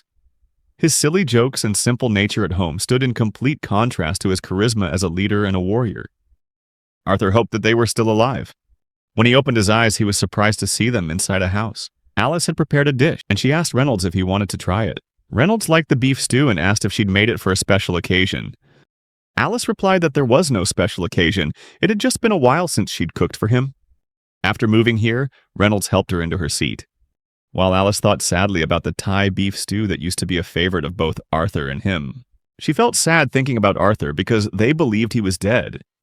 Suddenly, they heard Arthur's voice in their minds calling out to both of them. They looked at each other in shock, and the spoon fell from Reynolds' hand as Arthur said that he was alive. Arthur said they were probably surprised to hear his voice in their heads, and that he would explain everything later, but for now, he just wanted them to know he was alive and safe. Back when Alice had found out Arthur was dead, she had cried so much. He told her he had survived the fall from the cliff. Everyone was so sad at the time, and Arthur asked them to keep this a secret. He was now in the kingdom of Elenoir with the elves. Arthur knew this must be incredibly hard for them, as it had been for him, but he was so happy to know they were okay. Arthur hoped they wouldn't blame each other for what happened, and he was proud of what he'd done back then. If he could go back in time, he would do it all over again. He wished he could go back to see them, but that was probably a bit difficult right now. He felt that he'd contracted some kind of illness that needed treatment. It wasn't dangerous, but it needed to be cured before he could come home. While he spoke, they thought about when he would return from his journey. Arthur said that he wasn't sure when he would be able to contact them like this again. They had moved to a new city and into a new house. Arthur told them there was a mage there, just like his mother, and it was she who made it possible for them to hear his voice. He promised Reynolds that he would continue to practice magic and combat while he was recovering, and told him not to be surprised if, the next time they met, he could actually win against him in a match.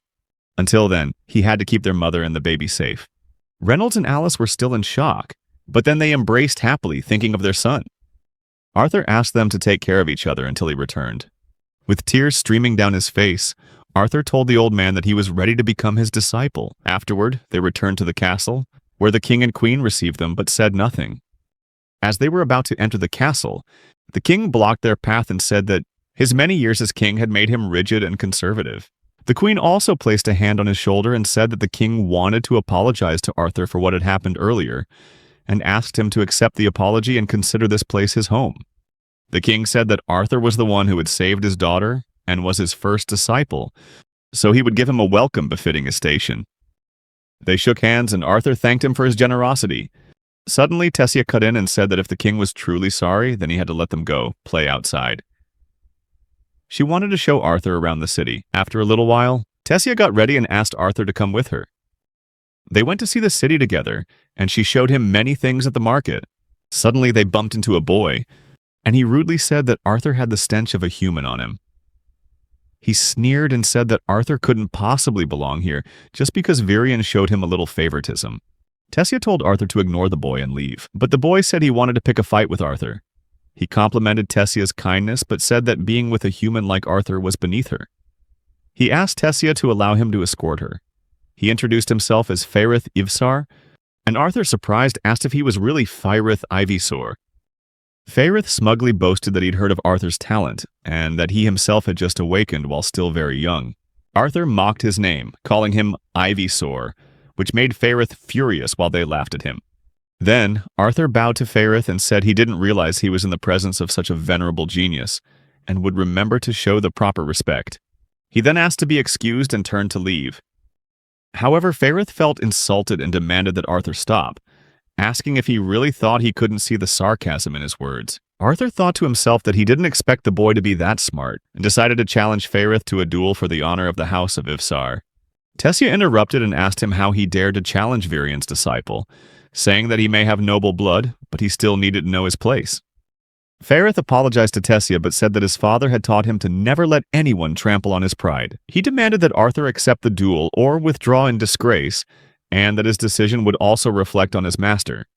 Arthur wondered if a duel was really taken so seriously here, and Fairith exclaimed that he would take Arthur's silence as consent, and asked Princess Tessia to referee the duel. Tessia looked over at him, but he remained silent. She declared the match to begin, and a large crowd gathered around to watch them fight. Fairith told Arthur to get ready, still boasting as Arthur charged forward, and Arthur threw a powerful punch, knocking Fairith to the ground. Arthur then asked him if the match was over, and Tessia happily grabbed Arthur's hand and led him away. Arthur couldn't help but grow more and more fond of this little princess. The rest of the day wasn't as eventful as the run-in with Fairith. They went to a library which made him feel relaxed and helped him temporarily forget everything. They also visited a mage and then went to a large, ancient tree. Tessia asked him if he was nervous about starting his training tomorrow, but Arthur remained silent. Arthur recalled what the old man had said. He didn't know what Arthur had learned so far, but he guaranteed that the next lessons wouldn't be easy. He had told him to ignore the pain from his monocore and that the assimilation process used by beast tamers was often compared to submerging one's body in boiling tar. He would then be asked if he was ready. Then, Arthur told Tessia that he was excited for tomorrow, that he had come a long way to get to where he was. He was looking forward to the training and to seeing his parents again, and couldn't wait to see what the future held. 3 years later, Tessia woke Arthur up one morning, telling him they were going to be late. She used her mana to dislocate Arthur's ankle. He cried out in pain and asked her if there wasn't a gentler way to wake him up. Tessia replied that he never woke up when she asked him nicely. Besides, he should be grateful that a beautiful girl like her was waking him up. However, she got angry when he said that the maids were prettier than her. As they were walking downstairs, Tessia asked Arthur if he really thought the maids were prettier than her. However, the old man interrupted, saying it had taken them long enough to get to him. He told them to prepare for their lesson. The lesson revealed that there were 4 basic elements and their higher forms, which included ice, gravity, lightning, and sound. These higher form elements could only be controlled by a mage who had surpassed proficiency in the basic elements. These mages were called deviants. Dwarves could only control earth and fire, but elves had a much stronger affinity for these 2 elements. Their distinct trait was that all dwarves could shape and transform metal, while talented dwarves could control fire and earth to the point of being able to create and control mana. Elves were limited to the elements of water, wind, and earth, but had a much stronger connection to them than humans. In rare cases, an elf could be born a special type of deviant, capable of controlling plants. However, elves could not produce mages capable of controlling the higher forms of water, wind, and earth. Human mages were capable of controlling all 4 basic elements, and they were also the only race that could produce deviants in any element, along with anomalies, phenomena that couldn't be classified into any element, such as emitters or healers, for example. There was a delicate balance of power among these three races, taking into account their population, genetic affinity for the elements, and the diversity of their mages. Then, Arthur asked the old man if this explanation was clear enough. And he replied that it was just barely. Tessia raised her hand to ask a question, saying she knew this whole integration process was to prepare Arthur's body to handle a beast's will, and she asked if it wouldn't be better for him to train his body while using magic, just like she did. Arthur thought he'd learned this lesson a long time ago, but the differences between the races had really shown themselves over the past 3 years. While humans were considered talented if they awakened in their preteen years, it was no surprise for elves when children awakened as early as 10 years old. As for Tessia, she had awakened when she was only 9. The old man asked Tessia if she was upset about being the only one who got hit during training. Since then, she had been practicing conjuring with a tutor while also learning how to fight from her grandfather.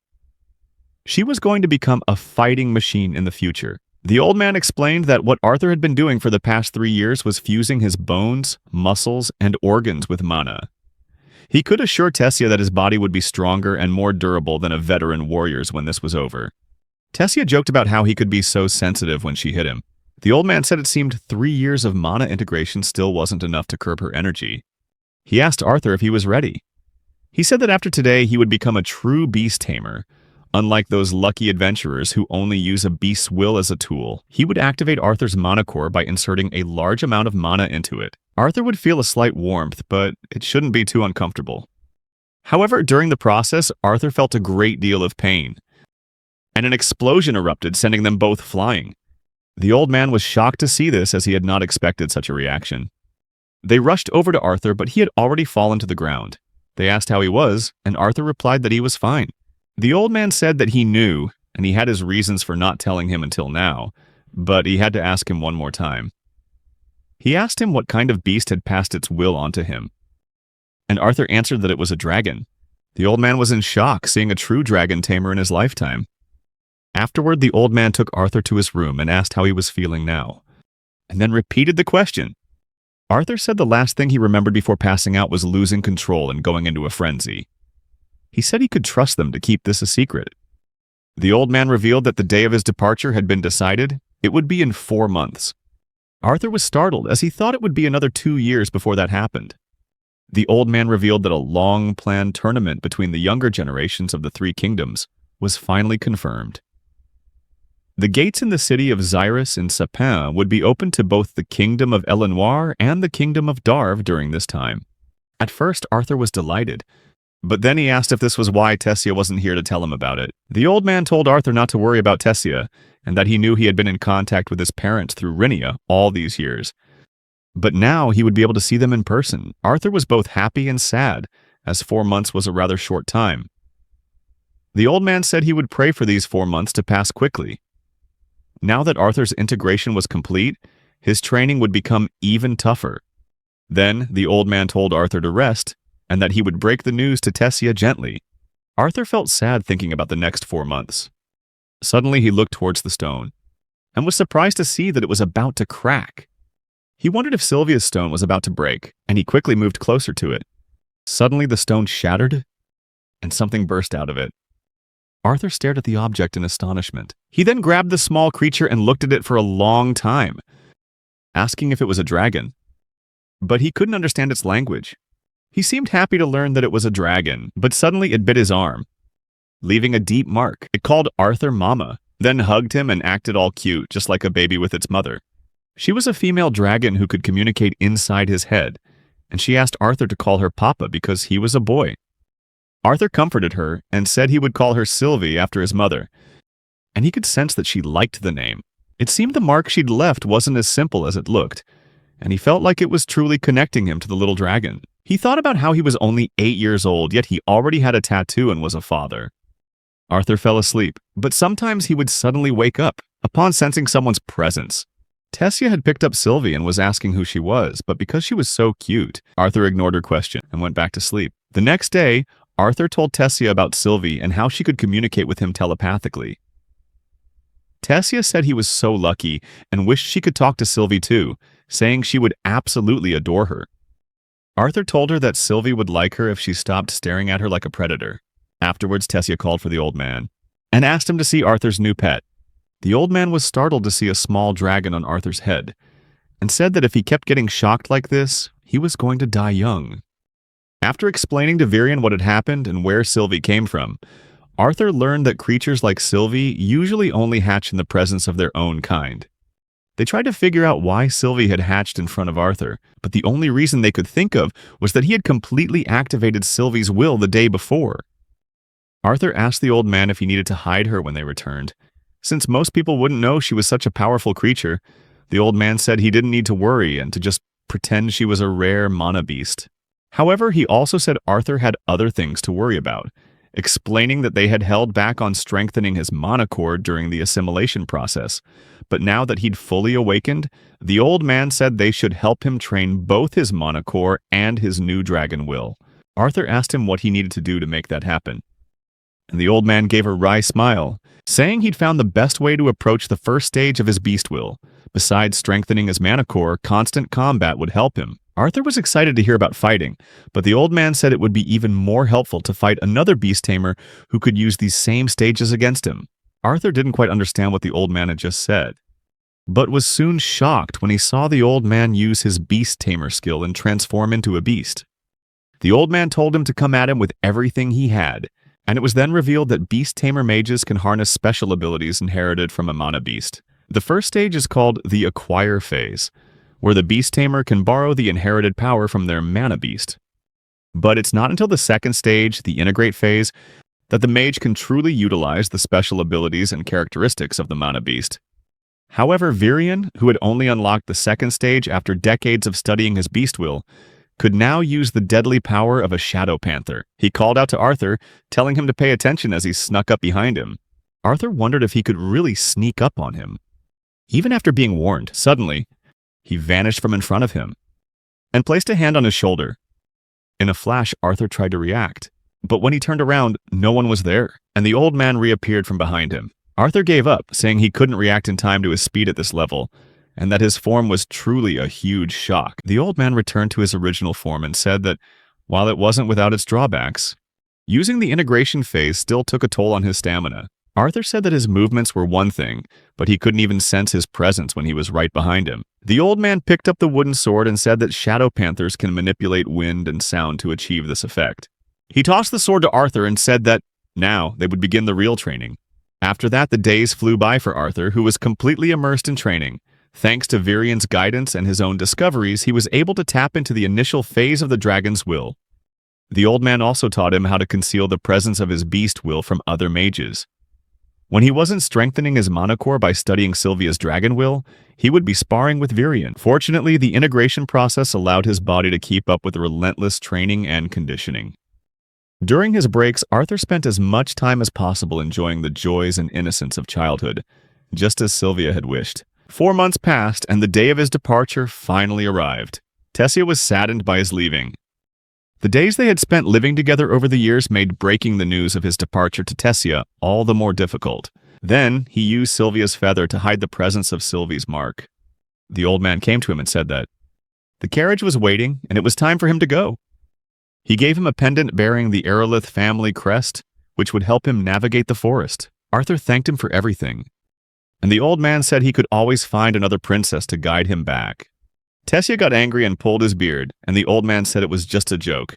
Arthur promised to see Tessia again, and with the old man's teachings, Arthur expected she would be stronger than him when they next met. Arthur hugged her and said that he would miss her, but Tessia burst into tears saying she would miss him too. Then, Arthur said goodbye to everyone and got into the carriage. When he got inside, a few elves were already there. One of them asked him if he'd finally gotten kicked out of the kingdom.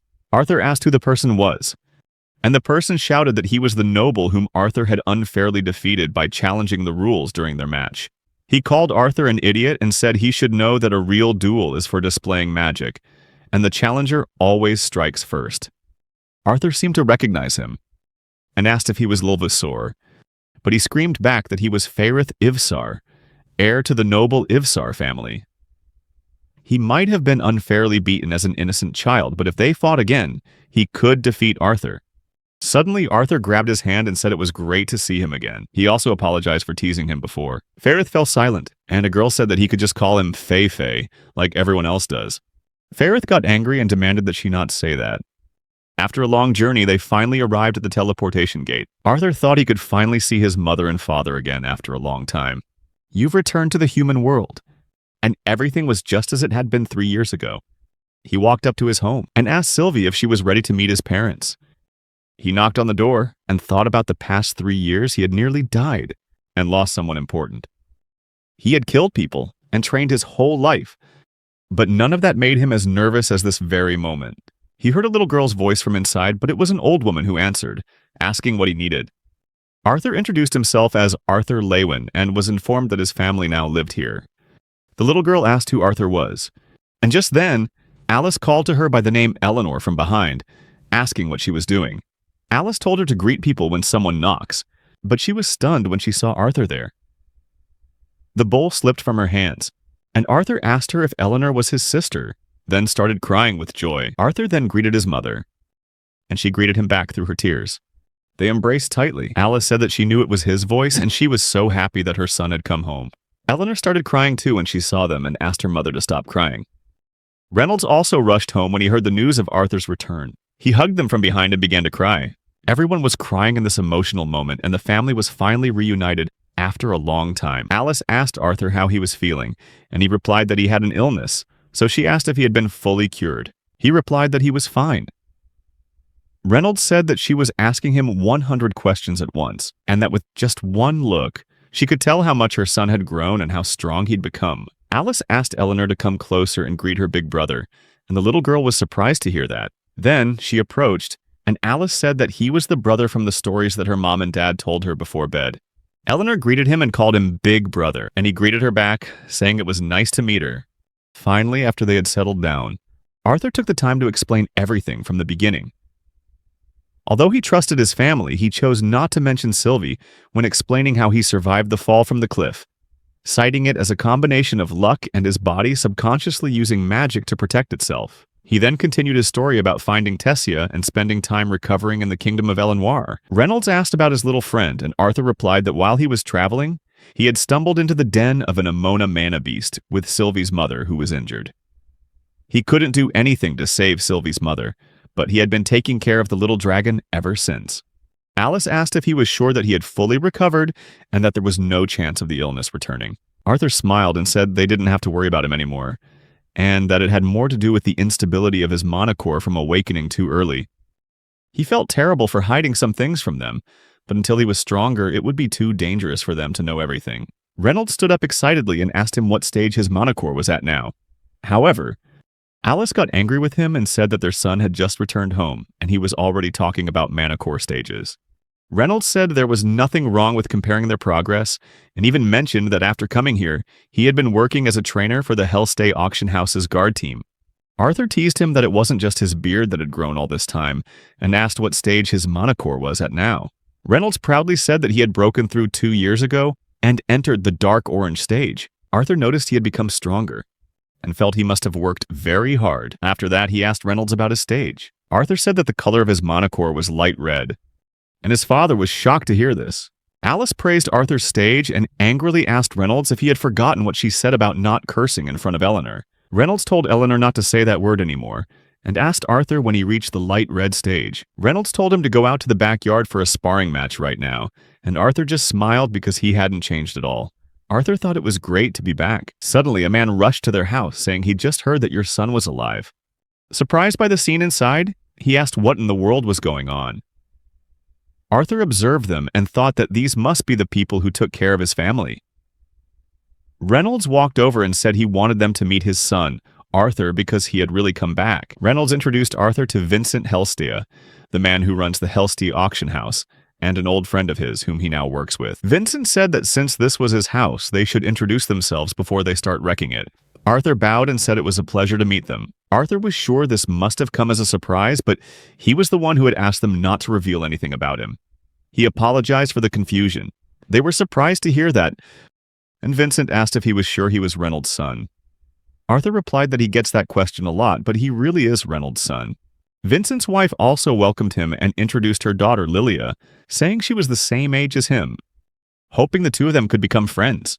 Lilia saw Sylvie and immediately liked her, rushing over to her. Vincent asked what this was about wrecking his house, and Reynolds explained that he and Arthur were just about to have a sparring match. Vincent was surprised to hear about the sparring match, and they all went out to the backyard to watch. They stretched and got ready for the fight.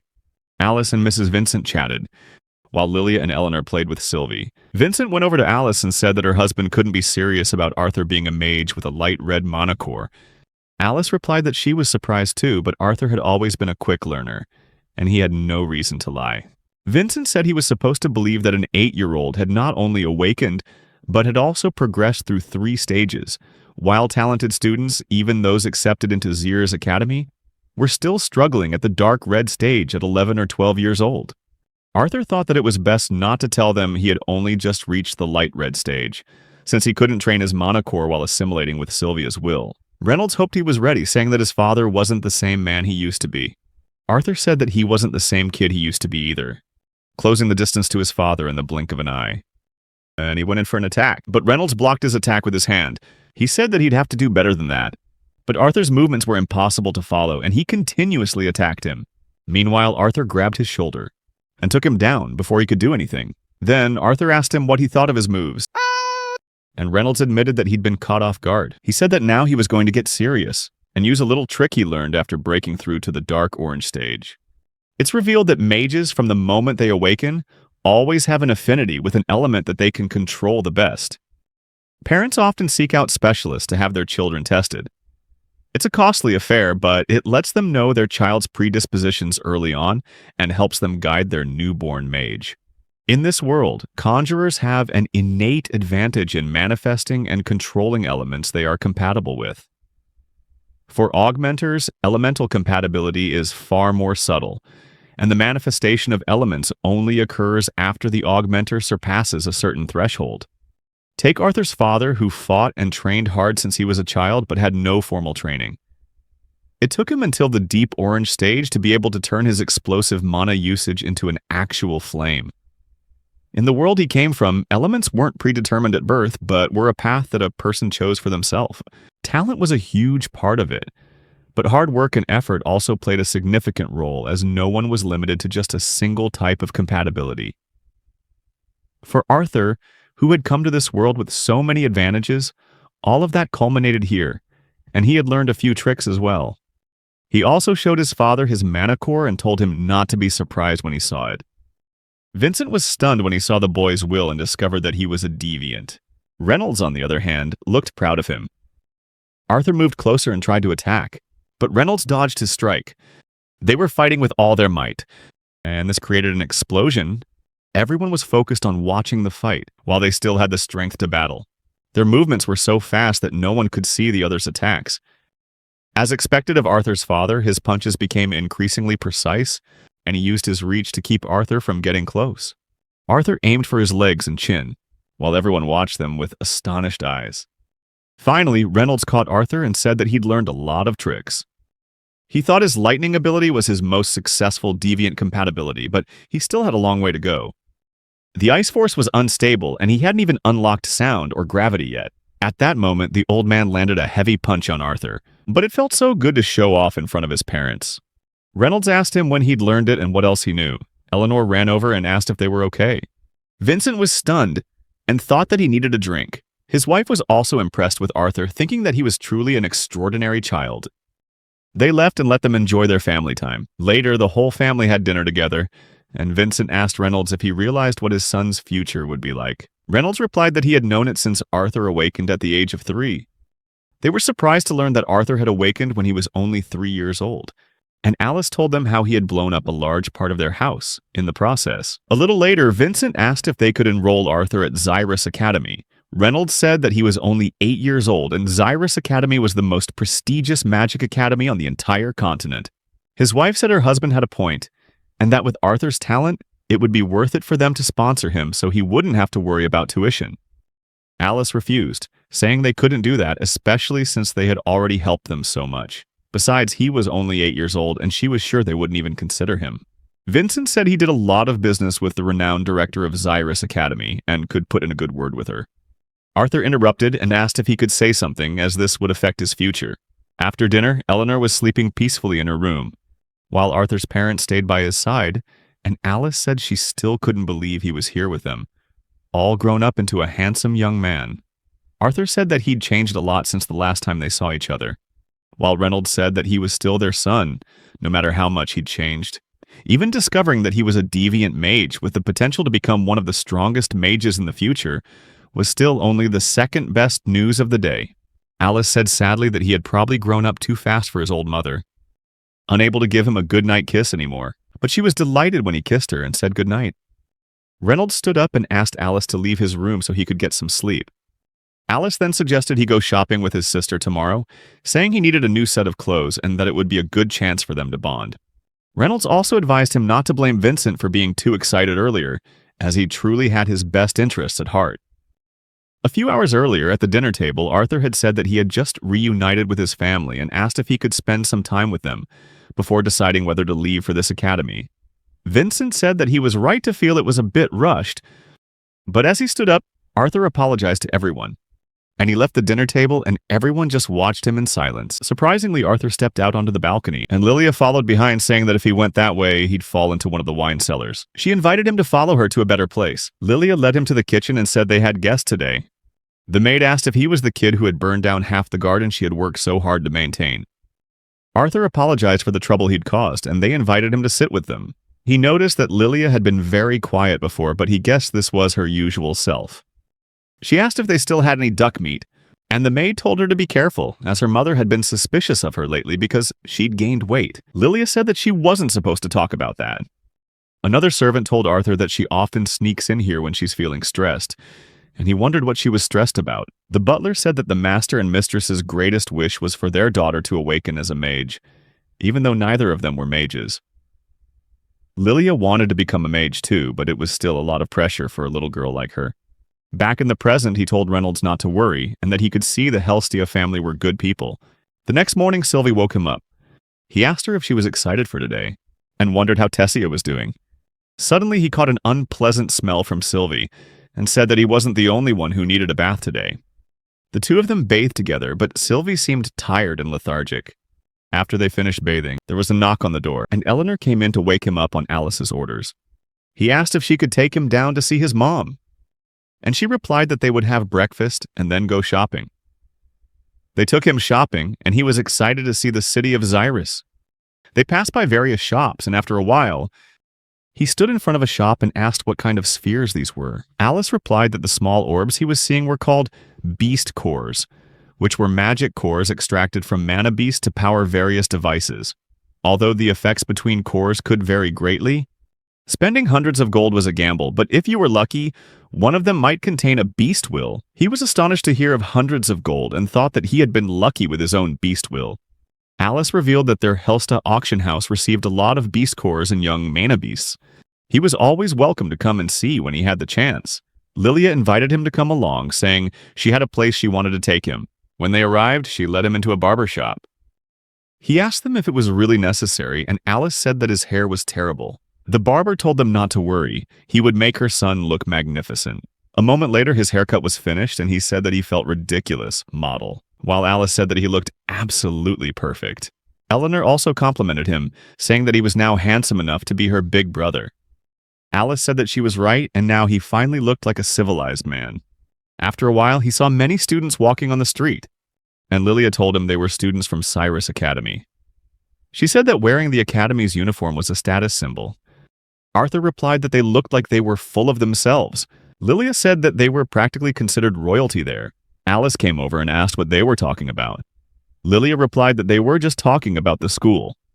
Suddenly, they saw Arthur running around like a little puppy, and Alice commented that he was usually so calm and mature, so it was interesting to see him this excited. Lilia's mother said it was a bit comforting to see him acting like a child, especially after his performance last night. They all fell silent after the conversation. A while later, he went into a weapon shop, and the man there said this was no place for a child and told him to leave while he was still being polite. They were surprised to see such a dangerous weapon and remarked that the sword was nothing like the toy swords they had at home. The man tried to put a hand on Arthur's shoulder, but Arthur pushed him away and said that he knew very well what a sword was. Then he left the store to apologize to them. The man called after him and asked, "What family raised such a rude brat?" Meanwhile, Alice arrived and demanded that he take his hands off her son. The man got angry and stated his name was Agastus, but he was shocked when he saw Helstia, who asked, "Are you a member of the Ravenpour branch family?" She then asked if he wanted her to cancel his and his family's participation in the Helstea auction house. Agastus bowed his head and apologized to her, saying he didn't know the child belonged to the Helstea family. They got out of the situation and Arthur thanked her for getting him out of trouble. She replied that she was more worried about what he might have done to that man. Meanwhile, a man stood quietly observing them, and he noticed Sylvie with them. After a long day of shopping, they returned to the house, and Vincent and Reynolds were delighted to see them return. Vincent called Arthur over and said he wanted him to meet someone. The woman said, "You must be Arthur." She said she had heard a lot about him and introduced herself as Cynthia Gooksky, the founder and director of Xyrus Academy. It turns out that Xyrus Academy is a revered institution, the most sacred place for those who can become mages, provided they have both the background and talent to enroll. It is a place that nurtures famous scholars, guild members, leaders, royal guards, and military powers. Everyone who has had a major influence in this world has ties to Xyrus Academy, and that is the insurmountable reputation the school possesses. Compared to the countless other academies on this continent, standing above them all is the director of Xyrus Academy, Cynthia.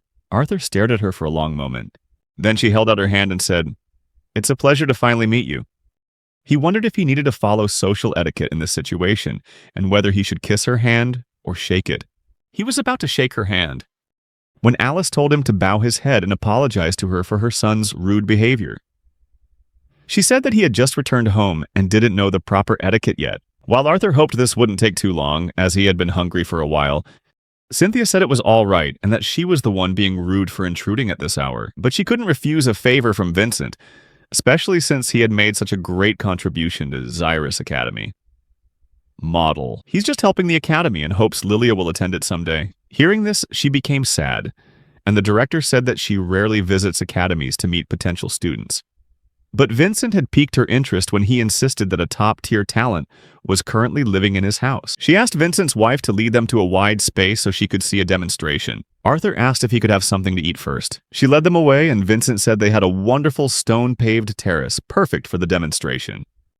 Arthur felt sad because he was very hungry and thought they probably wouldn't be having dinner anytime soon. The director noticed Sylvie and asked if she was his father's contract beast. Arthur replied that she was his bond and that she had only hatched a few months ago. The director called Sylvie interesting, saying that many nobles buy mana beasts to form contracts, but she had never seen a mana beast like this one. Arthur explained that Sylvie's mother was a type of scaled wolf with small wings, who had nearly died protecting her egg when he stumbled upon its nest. After a moment, Vincent led them to the terrace, and the director said they would see if what Vincent said was just an exaggeration. He said that Arthur was an augmenter, but refused to reveal anything more than that. She observed him, noticing that he didn't seem nervous or scared, and wondered if it was confidence or arrogance that made him so calm. Arthur wondered what was for dinner and had a feeling it might be grilled fish today. Vincent thought that the director would surely be shocked when Arthur demonstrated his fire and lightning magic, and that he wouldn't be able to burn this terrace.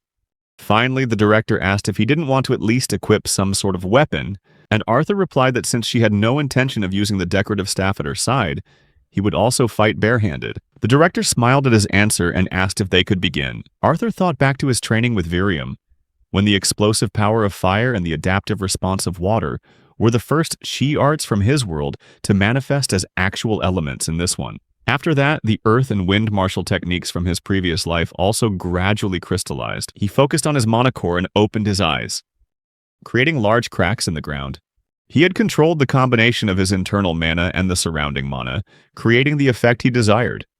Everyone was stunned to see that he had cracked the entire terrace, and thought that, unlike conjurers, these were the basic steps augmenters used to create an elemental attack. Arthur felt at a slight disadvantage with the knowledge from his previous life, and now he wanted to see how the director of the most prestigious magic academy would react when he did this, so he lifted a heavy rock and kicked it toward the director to see her reaction. The director smiled at his attack, but the rock quickly shattered into pieces before it got close to her. The director gently waved her hand. The stone fragments around Arthur quickly converged. He dodged them, and he lunged towards her, breaking through her defensive barrier, but she just gently waved her hand, pushed him away from her. Arthur prepared to fall to the ground. but he used the force of the wind to stabilize himself and suspend the stone fragments in midair. However, despite training a lot with Virion, he still found it very difficult to use earth and wind magic simultaneously, especially compared to fire and water. He needed more concentration, so he charged into attack her once more, but the director used her Wen attribute and pushed him away. The wind pressure was so strong that everyone around had to cover their eyes. Arthur got back up again, but he was surprised to see the director had already prepared another spell and launched a massive gust of wind toward him. Arthur tried to conjure wind in the opposite direction to push back the tornado, and in the effort, his clothes were torn to shreds. However, he successfully managed to dodge the attack, leaving the director impressed with his maneuver. She said that he was too confident in his abilities to face an opponent head-on. However, overall, his display of magic and combat skills was excellent, and she was preparing to conduct one final test as an extra trial. The director used a spell and told him to try and stay conscious. She was using sound magic, causing him excruciating pain in his ears. Arthur still managed to persevere through it, and with the ability he showed in wind magic, the director was very impressed. She said she would love to teach him herself. Reynolds was surprised and asked him when he had learned to use earth and wind magic. The director asked him what Reynolds meant by as well. Vincent revealed that just yesterday, Arthur had used fire and lightning magic, which was why he had brought her to this paved garden, because Arthur had burned his lawn. The director was shocked to learn that this boy could control at least 3 elements, with one already at a specialized level. Arthur said that he could control all 4 elements, and everyone was stunned to hear this. Eleanor asked Alice if her brother was strong, and the director replied that he was very strong, or perhaps would be the strongest in the future. After everyone settled down, Arthur apologized to his family for hiding this from them. Alice asked him not to hide anything from them.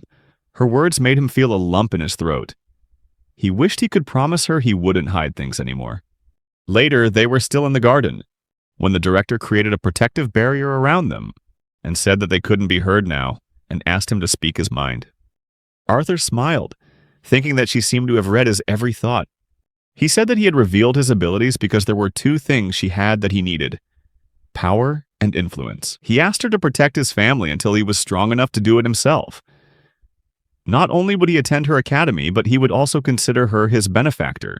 The director smiled and said that not even the king and queen of Sapin would dare to propose such a one-sided deal to her. She asked Arthur if he thought she would yield to establish a relationship with an ordinary child like him. Arthur smiled and said that, compared to both the king and queen of Sapin, he understood the potential of a child like him, and he believed she did as well. However, his part of the deal would be to wait until he could actually attend her academy. He said he had promised someone important that he would live his life to the fullest, and he thought attending Xyrus Academy at a more normal age would help him do that. The director said that it would be more than 3 years before he could enroll and asked what he planned to do until then. Arthur replied that he hadn't told his family yet, but he had decided to become an adventurer after a while.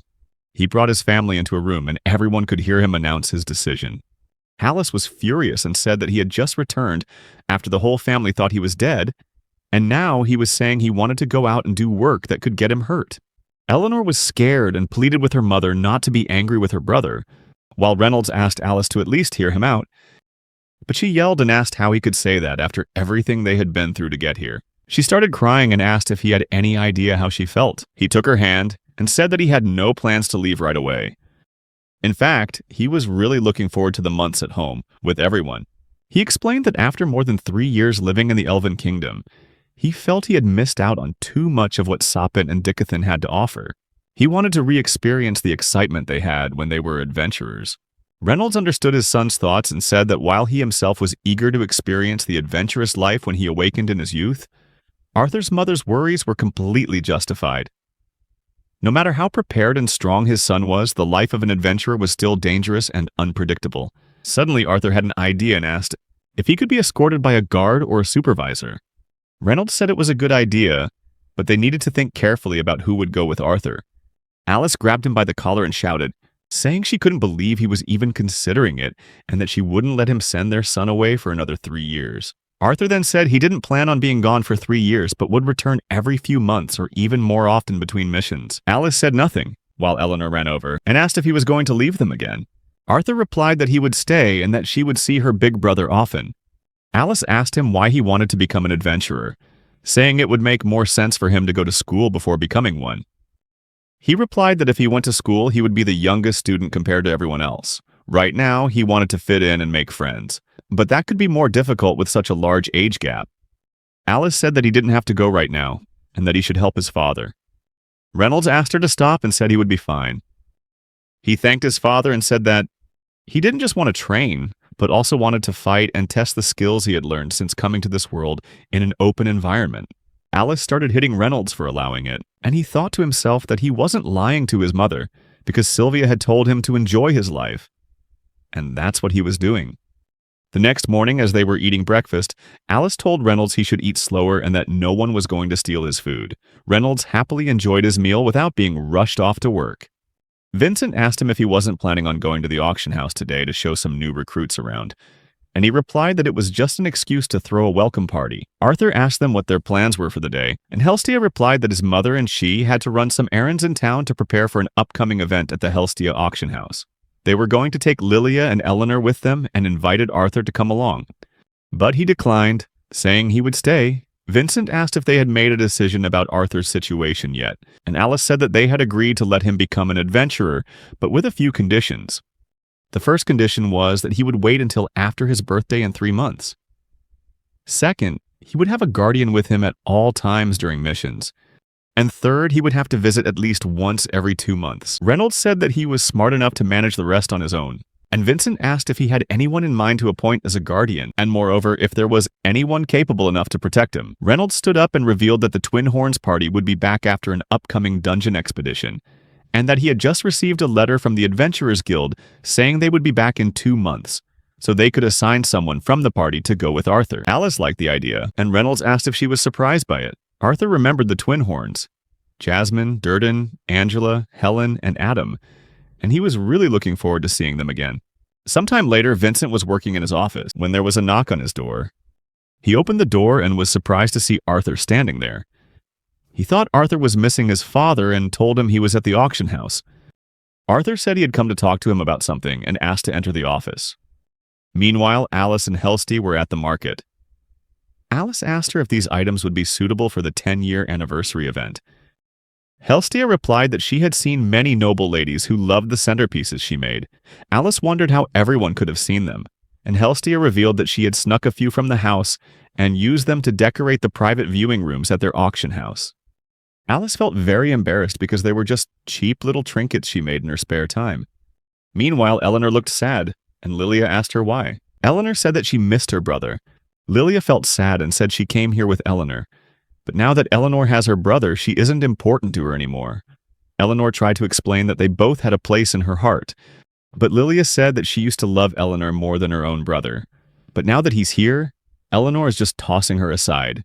Eleanor started to cry, and just then, Helsty lightly tapped Lilia on the head, asking why she was treating Eleanor like that. Lilia said she was just teasing Eleanor because for the past few days, all Eleanor had been thinking about was Arthur. Helsty also said it seemed Eleanor wasn't the only one thinking about Arthur, and asked if Arthur was Lilia's first. Lilia got flustered, asking why she would say such a thing, and insisted he was just a weirdo. Lilia thought that a child like her couldn't be a mage, so she was still patiently waiting to awaken, while Arthur was already a mage stronger than many adults. She was sad that she couldn't do things like that, but she wanted to become a mage to make them proud. Alice and Helsty just looked at each other. Then Alice approached Lilia and said that it's hard not to compare oneself to Arthur, but she shouldn't. She should know that among children his age, Arthur is an exception. She asked Alice how Arthur got so strong and if they trained him, adding that if so, they could help train her too. Alice replied that aside from a bit of sword training Reynolds had taught him, they hadn't done anything else. Helstea was also stunned, saying she understood Arthur was a very talented child, but there were still missing pieces to the story. Alice thanked them for their concern, but said that both she and Reynolds knew Arthur was hiding something from them. Helsty said they should ask him about everything, how he got so strong while he was away, and why he was so skilled with a sword even before the bandits attacked. Alice replied that they were sure he had a good reason for not telling them everything, and that she had decided to give him his space and support him until he felt comfortable enough to share. That, she thought, was the essence of being a parent. Helsty said nothing more, and they continued their shopping. Meanwhile, the man from before was still quietly watching them from a distance. He went to a Cylon establishment and told the man to inform Lord Sebastian that the Mana Beast wasn't present that day. A mage from Xyrus Academy had been sent to protect them, so he wouldn't be able to watch too closely. However, the boy, who was most likely the Mana Beast master, would be attending the 10-year anniversary event of the Hellstay auction house. He asked the man to inform Lord Sebastian that their best chance would be at that event.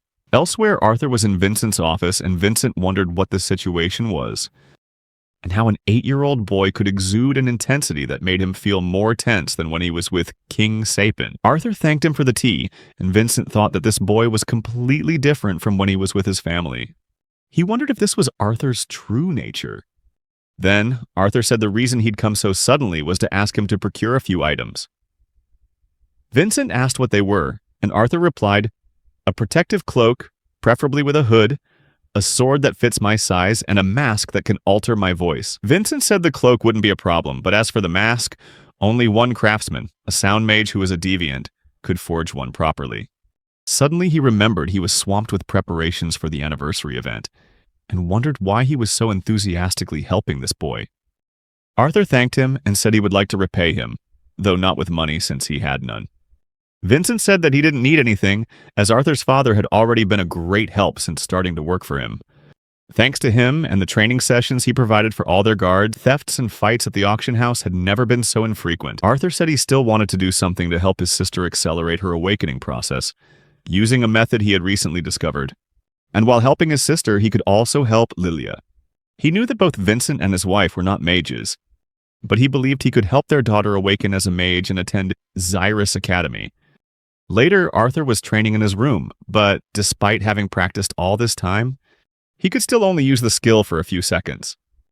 He thought of Elder Virion and the director, then stood up thinking, this still isn't enough. After many hours of training, he was exhausted and collapsed to the ground, telling himself that in both his past life and this one, he needed strength to protect the ones he loved. Meanwhile, Alice and Helsty returned from shopping. He remembered his past life, when on one terrible night, he rushed to see his father, only to be shocked to find someone had killed him. He cried so much, but no one helped. The police just stood there, holding the gun used in the crime. He thought that this time he would gain strength not for revenge, but to protect his family. Meanwhile, Sylvie approached him and told him that his family had returned from their outing. When he went downstairs, Alice asked what he had said to Vincent to make him think he was turning Lilia into a mage. She said that even if it was a harmless joke, it was a bit insensitive. Helsty also said that if this was a joke, he had gone too far. He replied that he would never joke about something like that, and proposed a deal to Vincent, which he accepted. Vincent looked overjoyed and said that Arthur had promised him he would show them once they got back. So he asked everyone to go into the living room. Everyone went into the living room, and Arthur sat down, letting Lilia and Eleanor sit beside him. Arthur asked them to breathe the way he was about to show them. Arthur said that mana is easiest to feel when breathing deeply and slowly, with a precise rhythm. He hoped this explanation would be easy for them to follow. The first step was to breathe in a special way, but Eleanor was too young to understand what he was saying. He told her to follow his instructions, and if she could do it, she would be as strong as her big brother. Arthur hoped she would understand his instructions and asked both of them to breathe just like him. Arthur asked them to take a deep breath through their noses until they couldn't inhale anymore. When they couldn't breathe in any further, they were to open their mouths and take one more gulp of air, then exhale in small bursts, about 15 times. Once they could do that, he asked them to do it again with their eyes closed, until they saw beautiful lights floating in the darkness.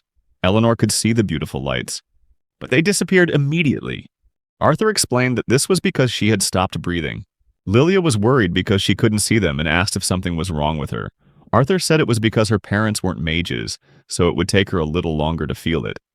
Alice asked if he could explain what he was trying to do. Helsty also chimed in, saying she understood his good intentions and wouldn't doubt his magical abilities, but teaching a child to awaken their magic was unprecedented. According to her, it should happen naturally. Arthur replied that he would help them do what he did to awaken at only 3 years old. The only reason he thought he could do this was because he had the ability to sense all the elements. He had done the calculations in his head, but they would know for sure after the experiment. He asked them to continue breathing as he had instructed, even if their bodies felt a little warm. He transferred a portion of his mana into their bodies, and now Lilia could see the beautiful lights. Then he told them to try and gather those white points of light with their thoughts. He said that the little lights were their friends and they needed to gather together to be happy. After a while, they seemed tired, and Arthur said that this was all he could do for today. Lilia's parents seemed overjoyed and asked him if their daughter could become a mage. Arthur replied that it would take a few years, but if he could help them for the first few months to get them on their feet, Lilia would have no problem awakening as a mage. Helstia was moved and hugged him, apologizing for having doubted him. She said that thanks to him, her daughter would have many opportunities that they never had, because they weren't mages. Lilia also smiled and ran to hug her father, who was also tearing up with happiness. After that, his life fell into a comfortable rhythm.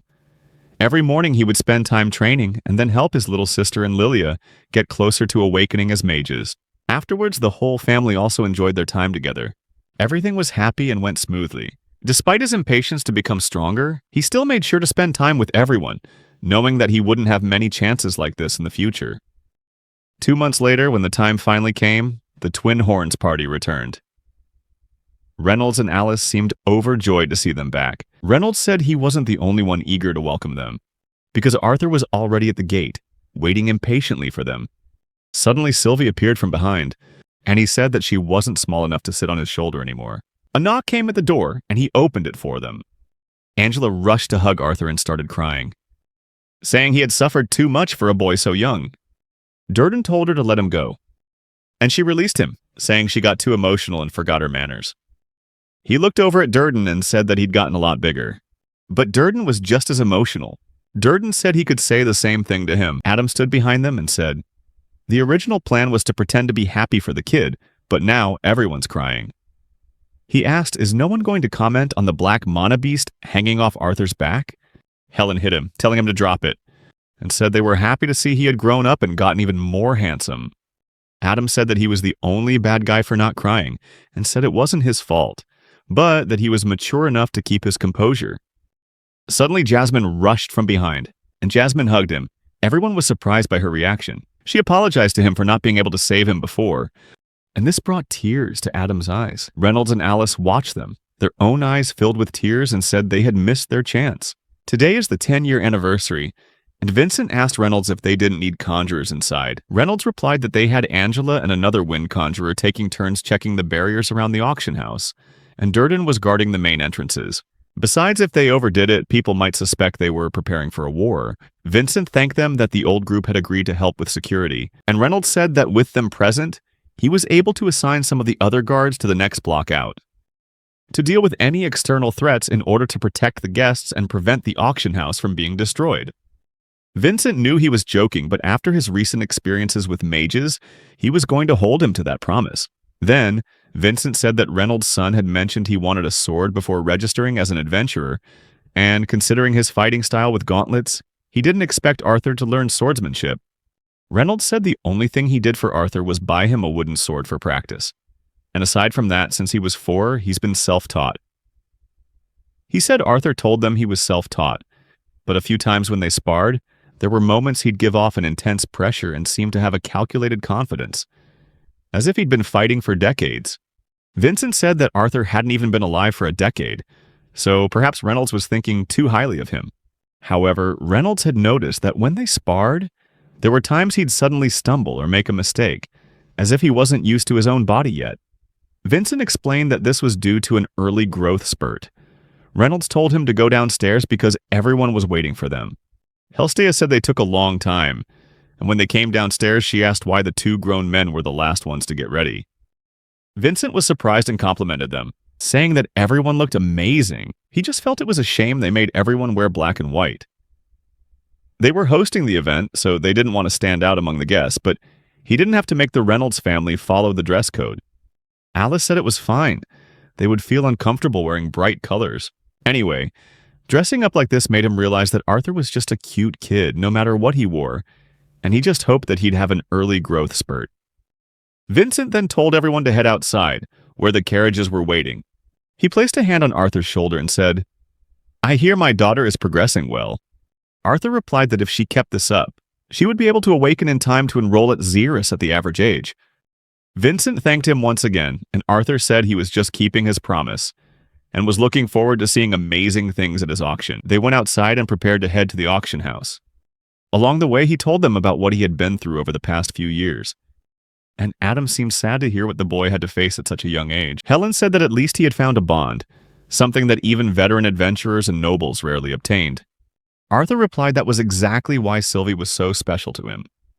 Soon they arrived in front of the auction house, where the guards greeted them. He was surprised to see how grand and luxurious Helstia's auction house was.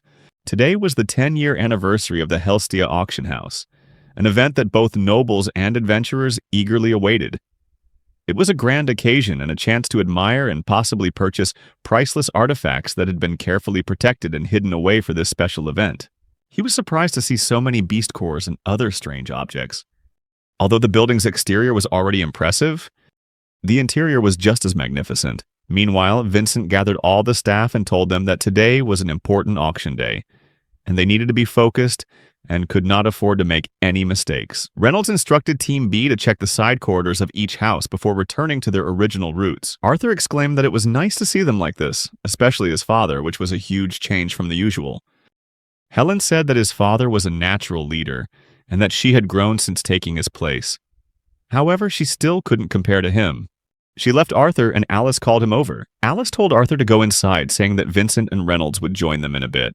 They went inside a magnificent building, and the auctioneer would surely be the master of this event. Even though he had been a king and lived among the royalty of the kingdom of Alinwar, this auction house was truly impressive. Helstia asked Arthur what he thought of their auction house, and he replied that she was really understating it by calling it a house. She smiled because he liked it, and Lilia told him to wait until he saw the private viewing rooms upstairs. They went upstairs into their private room. Seeing the splendor of the place, Arthur grew even more excited to find out what items would be auctioned today. Helstia said they were expecting some very special guests later, but this was their space for now.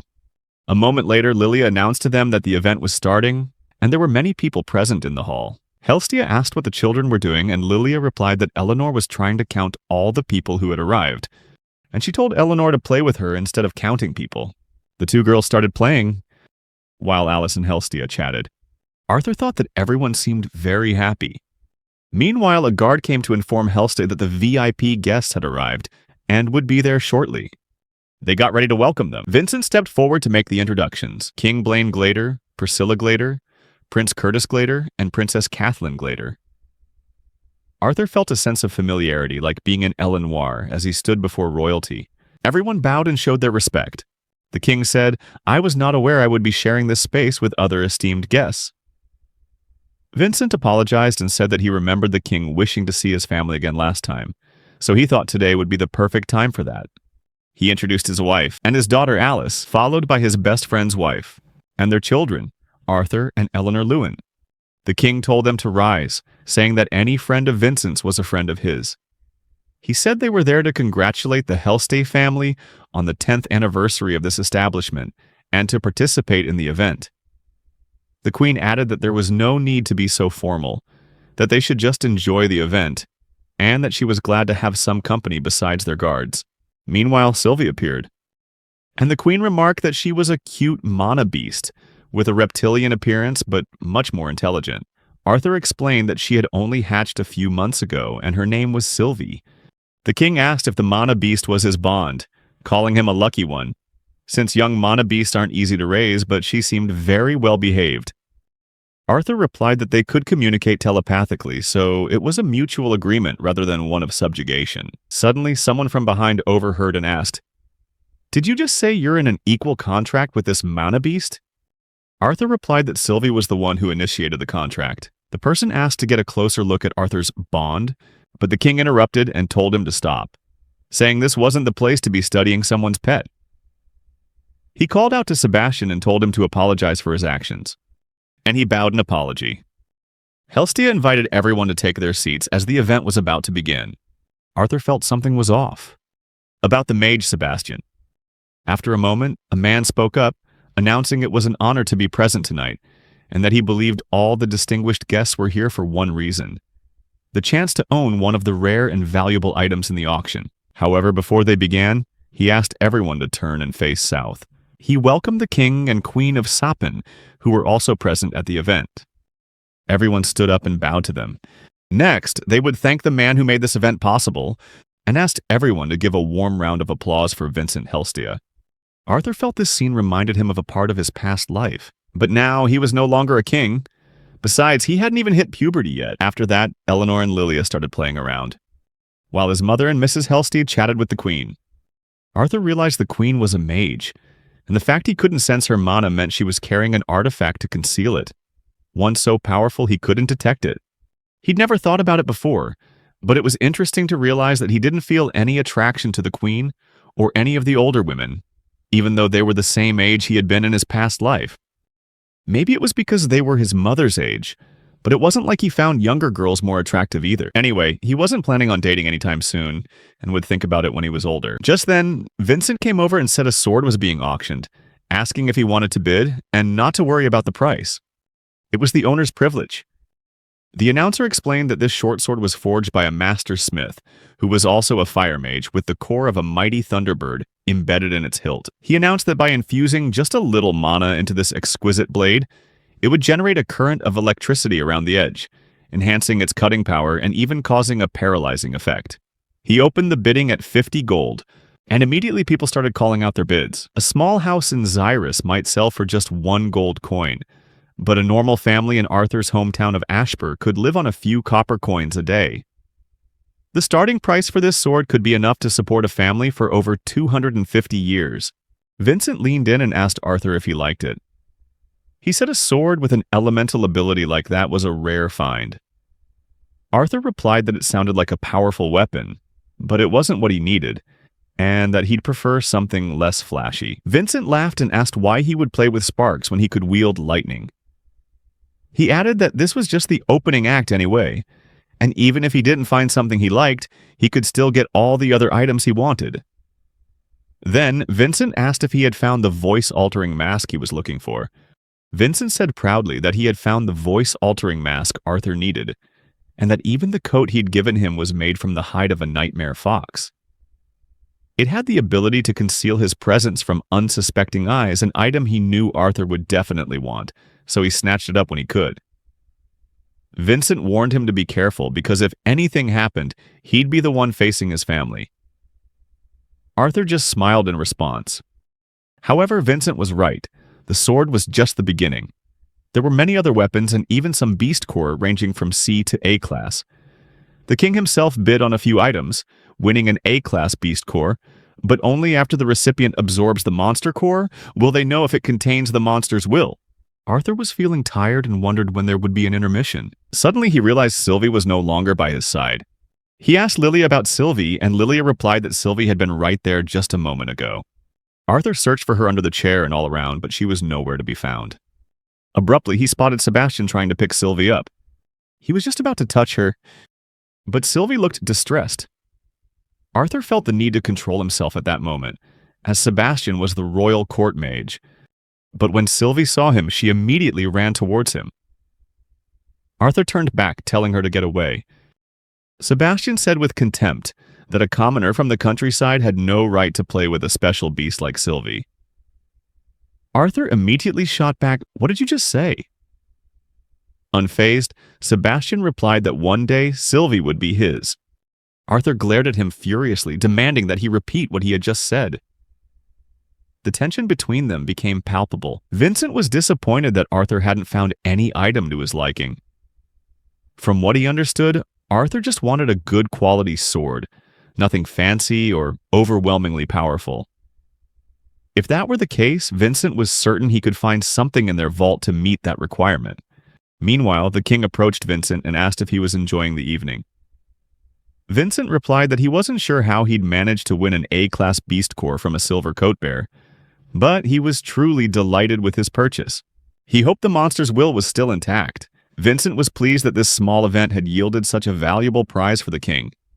Suddenly, everyone felt a heavy, murderous aura envelop the entire hall. The king felt a blood-soaked pressure that was almost tangible, but strangely, that killing intent wasn't aimed at him. Vincent collapsed to the ground, clutching his neck, wondering in a panic what was happening to him. The soldiers immediately rushed over, telling the queen to get back, but she insisted they protect the children and not to worry about her. The king also drew his sword, shouting, "Who dares attack the royal family? Show yourself!" Everyone looked around but couldn't find anyone. Meanwhile, Sebastian looked terrified of Arthur, and Arthur regretted having lost control. Eleanor started to cry, while Vincent gradually came to his senses, wondering what had just happened to him. Reynolds and Adam also approached, asking if everything was all right. A guard replied that the room had been checked and was now secure, then ordered Reynolds to inspect the surrounding area. They searched every nook and cranny. Arthur remained silent, saying nothing about what had just happened, because it was all his fault. He asked Sylvie if she was okay, and she replied to him in her own language. Just then, a man approached to announce that an intruder had been captured by Captain Lewin, meaning the situation was under control. Arthur silently thanked the intruder, thinking that his sacrifice had not been in vain. A guard called out to Sebastian, sarcastically asking how he could have fallen to the floor from a small threat from an intruder. Sebastian, looking flustered, replied that he had just slipped. However, his eyes were glued to Arthur, who stared right back at him. The event continued, and the announcer, with a look of excitement, declared that it was time to reveal the final item of the evening's auction. Tradition dictated that the most precious item be saved for last, and he was not one to break with tradition. He asked who would be fortunate enough to own this treasure. Then he asked for everyone's attention and introduced a young world lion. For those unfamiliar with this wondrous magical creature, a fully grown world lion can become a mighty B-class monobeast. He dared say that this young cub could even become an A-class monobeast if raised properly. Sebastian watched Arthur, noticing that he wasn't paying the slightest bit of attention to the beast. The announcer continued, his face beaming with pride. Caring for and nurturing this magnificent monobeast will allow its master to become a legendary beast tamer. The starting bid for the world lion was 500 gold coins, and immediately offers began to fly. The king raised his hand, increasing the bid to 1,000 gold coins. Instantly, the entire room fell silent following the king's bid. Vincent laughed and said, "It seems no one dares to bid against their king." "My early congratulations, your majesty." He then asked, "So, what are your plans for this new royal pet? Will you be training it yourself?" The king replied, "I intend to give him to my son, Curtis. It will all depend on how he handles it." Curtis affirmed that he would do his utmost. Hearing this, the queen gave a small smile and asked, "Does this mean your son will be exempt from his lessons?" Curtis immediately reacted, saying loudly, "Mother, why would you bring that up with father?" Arthur smiled as he watched the scene, feeling like they were just a normal family. Vincent announced that the auction was coming to a close, and if the king saw anything he liked, he could request to have it collected and sent to him. The king said he would go down with Vincent. Vincent invited the king to follow them. Meanwhile, Sebastian called the king over and whispered something in his ear. Arthur felt something was wrong and started to get a bad feeling. A while later they arrived, and Vincent said, "A servant will bring your belongings shortly." Then he called Arthur over and said, "Everything you requested will be downstairs except for a sword. You can also look around to see if anything else suits you." Alice said she could take care of his belongings while he looked for a sword. The king called Arthur over and asked, "Are you planning to learn the sword?" "My son has also begun his training. We could arrange a friendly sparring match between you boys." Sebastian immediately spoke up and said, "Your Majesty, Curtis will only pick up bad habits if he starts training with such a lowlife." Arthur replied, "I am honored, but the sword is just a hobby of mine.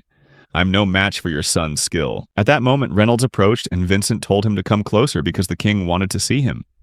Reynolds bowed his head and greeted him respectfully. The king said, "I heard you were the one who caught the intruder earlier.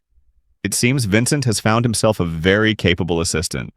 Reynolds stood up and replied humbly that he was only doing his duty. The king went on to ask if Arthur was his son. The king introduced Sebastian, saying he had been a royal guard for many years and had helped their family countless times. For Sebastian's outstanding contributions to him and the country, he felt it was necessary to reward him. And it seems Sebastian had taken a great liking to his son's bond. The king demanded that Reynolds hand over his son's monobeast to the royal guard as a duty to his kingdom. Reynolds was stunned by this request and looked at Arthur, who was equally surprised. He asked the king what he meant by this request. The king replied that he was willing to compensate him for the monobeast and would cover all costs associated with hiring a mage to form a bond between his son and the magical creature. Reynolds bowed his head and apologized to the king, saying that he and his wife had nothing to do with their son's bond, and that the boy found the magical creature on his own, so he could not decide on the matter on his son's behalf. Alice was also worried about this, while the king just looked at Arthur in silence. Arthur was also silent, his eyes locked on the king. And just then, Sebastian approached Arthur, his face filled with anger, and said, "Didn't your parents teach you to lower your eyes when speaking to your superiors?" The king looked at Arthur and said he was sure Arthur had just heard the conversation between him and his father, so there was no need to repeat himself. He made an offer to give Arthur a sword worthy of any aspiring young knight. Arthur tried to remain calm, reminding himself that this man was the king of Sapin. He bowed to the king and thanked him for the generous offer, but he had to refuse, because not even the finest sword could ever replace Sylvie. Sebastian tried to interject again, but the king ordered him to be silent. Then he continued with his proposal, asking Arthur to trade the world lion cub he had just acquired for his bond. Curtis, surprised, protested and insisted that the mana beast belonged to him. The king looked at Arthur, telling him to think carefully about the offer. He said that although Arthur's mana beast seemed special, reptilian creatures rarely became truly powerful predatory mana beasts. Arthur apologized for not being clearer, but he did not want to give away, sell, or trade his bond. The king was silent for a moment before speaking, saying that he had already asked Arthur twice and his patience was wearing thin. This time, he would ask one last time, politely, if Arthur would hand it over. Arthur bowed his head and asked for permission to pose a question. He asked, "How much would you sell your own children for?" He reminded the king that he had asked 3 times and been refused all 3 times, but it seemed his pride wouldn't allow him to accept this refusal. Arthur said that the king didn't understand the gravity of his request and hoped his question would clarify the matter. He continued, "How much money would it take for you to trade away your son or daughter, King Glader?" Everyone in the room was stunned by Arthur's question. Sebastian, furious, ordered the guards to attack Arthur. A guard stepped forward, calling Arthur an insolent brat, and asked how he dared to insult the king and the royal family. Arthur observed the guard focusing all of his mana into his sword, wondering if he intended to cut him in half. But he kept his own mana flow calm, even anticipating his opponent's move, controlling the trajectory of the attack. With just a slight movement, he dodged the attack, causing the sword to hit nothing but the ground. Arthur, with his agility and strength, used his full force and momentum to break the guard's balance, pushing the attack forward and sending the guard flying backward. Sebastian, furious that the guard couldn't kill a child and had missed a perfect opportunity, drew his wand. He thought that even if he were punished, he would handle things himself. What the king didn't realize was that the bond Arthur had formed with the beast could create an equal relationship from a young age, and one day it would surpass the A-class level. Sebastian decided to attack, but Arthur easily dodged it. He was surprised that his attack had no effect, and Arthur calmly said, "Spells that require ambient mana to function won't be effective." Sebastian, enraged, screamed and demanded that Arthur back down, asking if he really thought he could take on a royal mage. However, before Sebastian could even understand what was happening, Arthur moved swiftly, gliding past him like a phantom. Just a second later, Sebastian collapsed to the ground, screaming in pain from his badly injured leg. He called for help, confusedly asking why everyone was just standing there, doing nothing. Arthur, standing next to Sebastian, placed a hand on his shoulder and said, "No one is going to hear you, so you'd better listen while you still can." Sebastian screamed and cried, saying that this couldn't be happening because he was the king's personal mage. But Arthur's eyes were still filled with hatred, and he demanded that Sebastian know his place. Then Arthur attacked one of the guards again, causing everyone in the room to look at each other in bewilderment. The king watched this unfold, utterly shocked, and wondered, how could this commoner child make my guard fall like that? Did he trip or something? The king glanced around and suddenly realized Sebastian was lying quite a distance away, which confused him even more. Lily, seeing that Sebastian's leg was severely injured, couldn't contain her panic and burst into tears of fear. Everyone else was also shocked and worried as they witnessed the state of Sebastian's leg, which was broken and bleeding. Sebastian screamed, begging for help, while the king could only stand there, watching in a daze. The queen, with a stern expression, ordered the guards to check on Sebastian's condition immediately and to check his vital signs. All eyes were on Sebastian as everyone grew anxious, none daring to get any closer. At the same time, Arthur lay motionless on the ground, unconscious. Reynolds, who had witnessed the entire thing, rushed to check on Arthur and breathed a sigh of relief when he saw that he was still breathing. He carefully lifted Arthur and signaled to Alice, who had healing abilities, to come and help. Alice immediately used her healing powers to help Arthur recover, tears streaming down her cheeks as she worried about his condition. The Helsthea family just watched in silence, no one daring to speak. A while later, Arthur woke up in his room, his head throbbing with an indescribable pain, and he wondered how he had gotten here. The last thing he remembered was using static void. He felt a pang of regret for overexerting himself again, but he was also grateful to Sylvie, because it was thanks to her that he could use static void in the first place. Previously, he had unlocked her Acquire Phases ability, which allowed him to temporarily separate himself from the flow of time. A powerful, game-changing ability that only those who inherited a summoned beast could perform. However, it didn't come without a price. Even after training for years, he could only use static void for a few seconds, without suffering severe repercussions. Arthur realized he had pushed past his limits. This was the first time he had used static void to interfere with another person, and he figured he was lucky to have only passed out instead of something worse happening. Just then, Alice and Sylvie came into his room and found him awake. Alice hugged Arthur tightly, her eyes filled with tears. She said the doctor thought he had passed out from shock and was sure he would wake up soon. However, she couldn't help but feel disappointed when the doctor used the word soon, because it had actually been almost 8 hours since he had fainted. Arthur felt guilty for making her worry yet again. She looked at him and worriedly asked if he was okay because he looked like he was in pain. He asked her what happened after he passed out. Alice replied that no one was in their right mind, especially the children, so the king and his family left first. His father was now in the living room downstairs, discussing what had happened with the king's representative. Arthur started to get up, saying he would go down and check on things. Alice told him not to worry, that she would check on Ellie and sleep with her, just in case. She then asked him again if he was truly all right. Arthur replied that he was fine now, and told her to get some rest. He told Sylvie to go with her mother and then walked down the stairs. As he reached the living room, he heard Reynolds' voice. "This is not something that can be settled with money. My son was almost killed by your guard." Arthur walked in, and Reynolds was surprised to see him.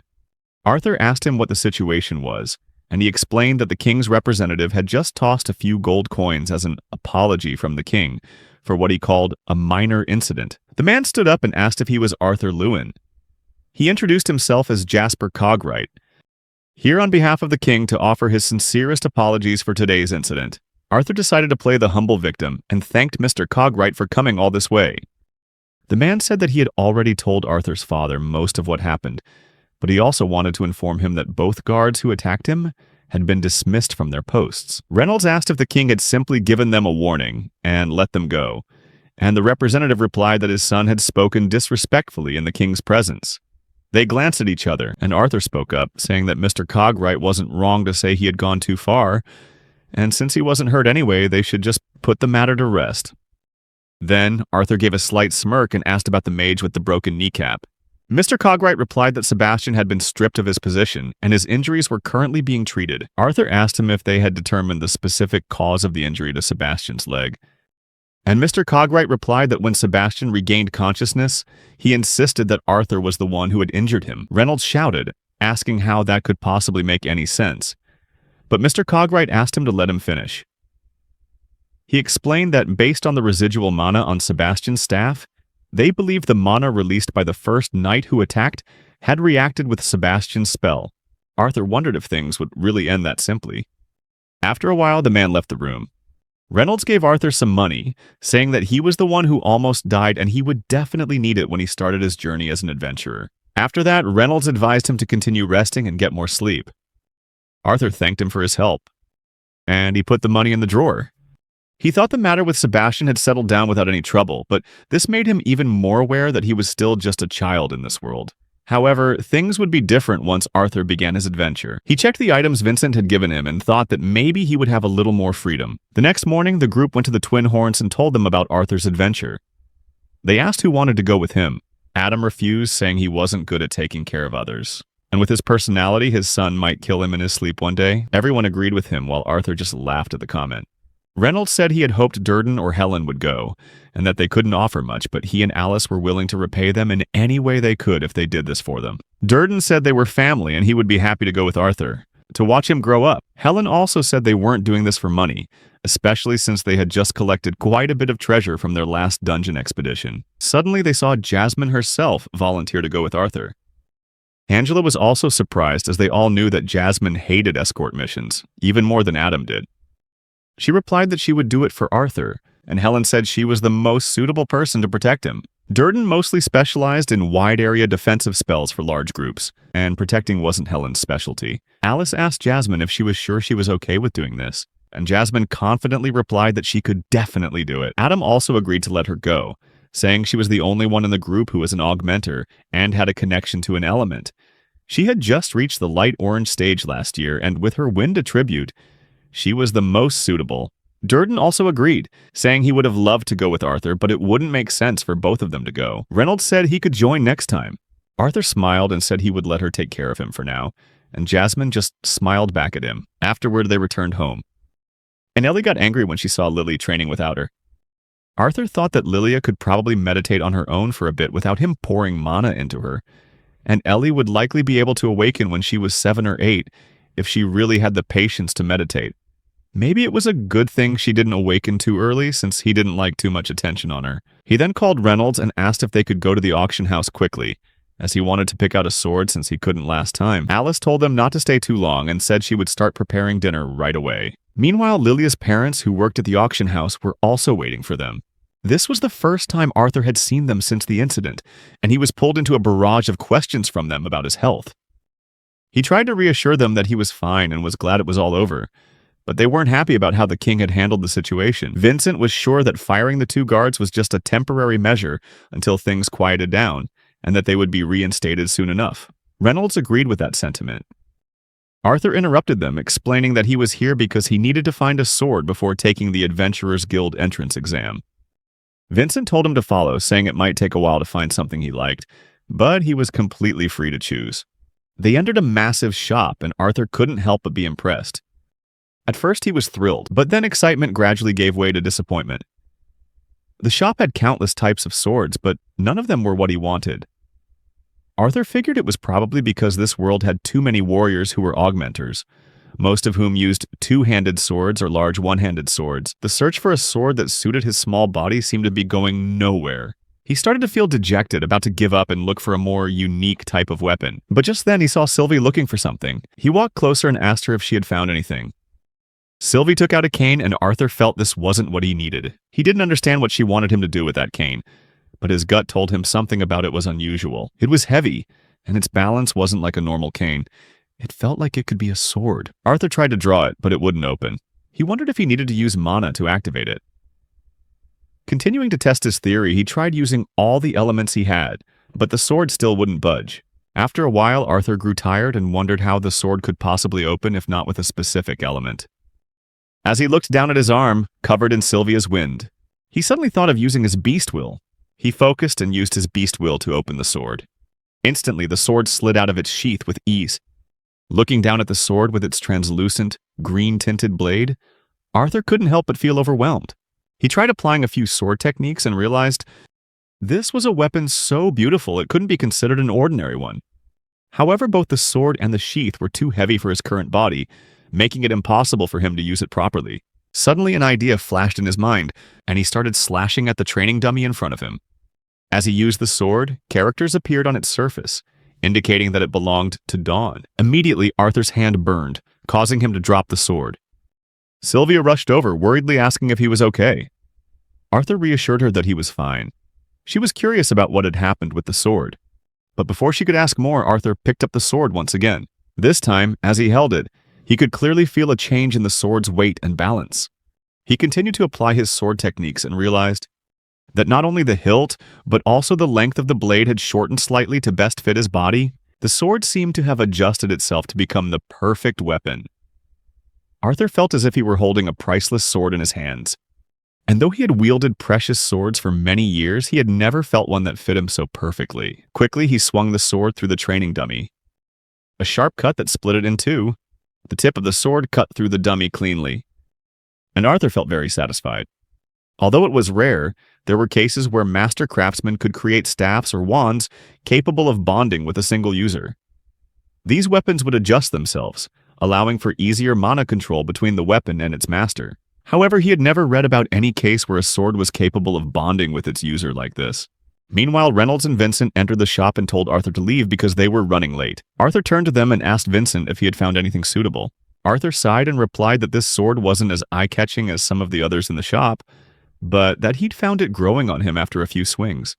Vincent mentioned that this sword had been up for auction at one of the smaller stalls, but no one wanted to buy it. Reynolds drew the sword and tried a few sword techniques, feeling its weight and balance. Vincent asked him if he liked it. Reynolds replied that the weight distribution was a bit off, because the creator had tried to make it lighter, but he felt it would be a good match for Arthur. Reynolds then asked Arthur about the cane he had found in the shop. Arthur decided to play it cool and replied that he had accidentally picked it up on his way back, and since it was quite sturdy and heavy, he thought it would be a good training tool. Vincent didn't remember ever seeing this cane, and asked Arthur for permission to inspect it. He also asked his assistant to see if there were any records of a staff like this. The assistant replied that he remembered the staff, and that one of his traders had told a rather strange story about a senile old man who had just accidentally thrown the staff at him, muttering that no one was worthy. They had several inspectors examine the staff and confirmed that it was a sturdy, albeit slightly odd-looking staff. They would probably need to find a more high-end craftsman to examine it thoroughly. Arthur, calling him Uncle Vincent for the first time, asked for his permission to keep the staff since he quite liked it. Vincent happily agreed to let Arthur keep the staff and felt happy when Arthur called him Uncle Vincent for the first time. Afterward, the whole family celebrated Arthur's birthday together, and he thanked everyone for being by his side for another year. Everyone was delighted to see he had turned 9 years old, and Vincent said there would be no time for reminiscing until the party was over. The dinner party was incredibly grand, with a table full of delicious dishes. Helstia told everyone to come to the table and start eating. They had a wonderful time, took lots of family photos, and the party ended with sweet memories. While everyone was playing games, Adam started teasing Arthur, asking him to remember the moment his pants caught fire from behind, and he had to go back to town to get them fixed. Arthur felt embarrassed and tried to stay quiet. Just then, Jasmine spoke up, saying it seemed Adam had forgotten about the time a horned porcupine had snuck up under him while he was relieving himself in a dungeon. She recalled that Adam was so startled he fell backward and peed like a fountain. The whole family burst out laughing, while an embarrassed Adam could only say that he thought everyone had been asleep at the time. After dinner, Reynolds announced loudly that everyone had finished eating, and that Adam had been thoroughly embarrassed. Now it was time to move on to the birthday gifts. Everyone started giving their presents to Arthur, and he was asked to open them with Eleanor. First was a pair of leather gloves, and Alice explained that the leather was made from the spiked aurochs that Arthur's own father had hunted and skinned. She also imbued a small healing spell into the 3 stones on the gloves, each holding only a single-use spell. But she thought a little extra protection would be a good idea for Arthur's hunts. Arthur was thrilled with the gift and thanked them both for their thoughtfulness. Next up was Vincent. He presented Arthur with a pair of rings in a very romantic fashion, but was immediately given a light smack on the back by Helstea, who told him not to tease the boy. Vincent said regretfully that no one here appreciated a little showmanship. He then gave one ring to Arthur and the other to Alice. Helstea explained that as long as Arthur wore this ring, whenever his mana dropped to a dangerous level, Alice's ring would light up as a warning. Moved, Alice hugged Helstea and thanked her for the gift, as it would give her more peace of mind about her son's safety. Arthur felt the ring was like a double-edged sword. It might stop his family from worrying about him, but it could also make Alice constantly on edge, waiting for the ring to light up. He wondered if it was really a good thing. Adam then joked that their family would beat all these gifts, and since their son was so strong, they actually fought in the same way as Helstea's family. They gave Arthur sound transmission scrolls, and Adam didn't disclose their value. However, Jasmine hit him from behind before he could elaborate. Adam said that with these scrolls, Arthur now had a one-time communication method, which paired nicely with his new ring. He just needed to imbue mana into the scroll, record the message, and when Alice received it, she could reply once. After confirming that the message had been relayed back to Arthur, both scrolls would turn to ash. Reynolds then asked Arthur if he was excited for tomorrow, and Alice made him promise to be safe, saying it didn't matter what rank or wealth he achieved, as long as he was okay. Arthur promised he would always come home whenever he could. After that, the twin horns left the house and said their goodbyes. I think I have a family now, people who love me. And that's a feeling I never want to give up. I'll cherish it, and I'm willing to fight for it if necessary. And to do that, I have to keep improving myself, even more so than when I was a king. The next morning, Arthur wanted to give Sylvie a bath, but she didn't want to and tried to run out of the bathroom. When he pulled her back, she used mana to push him away, making him angry.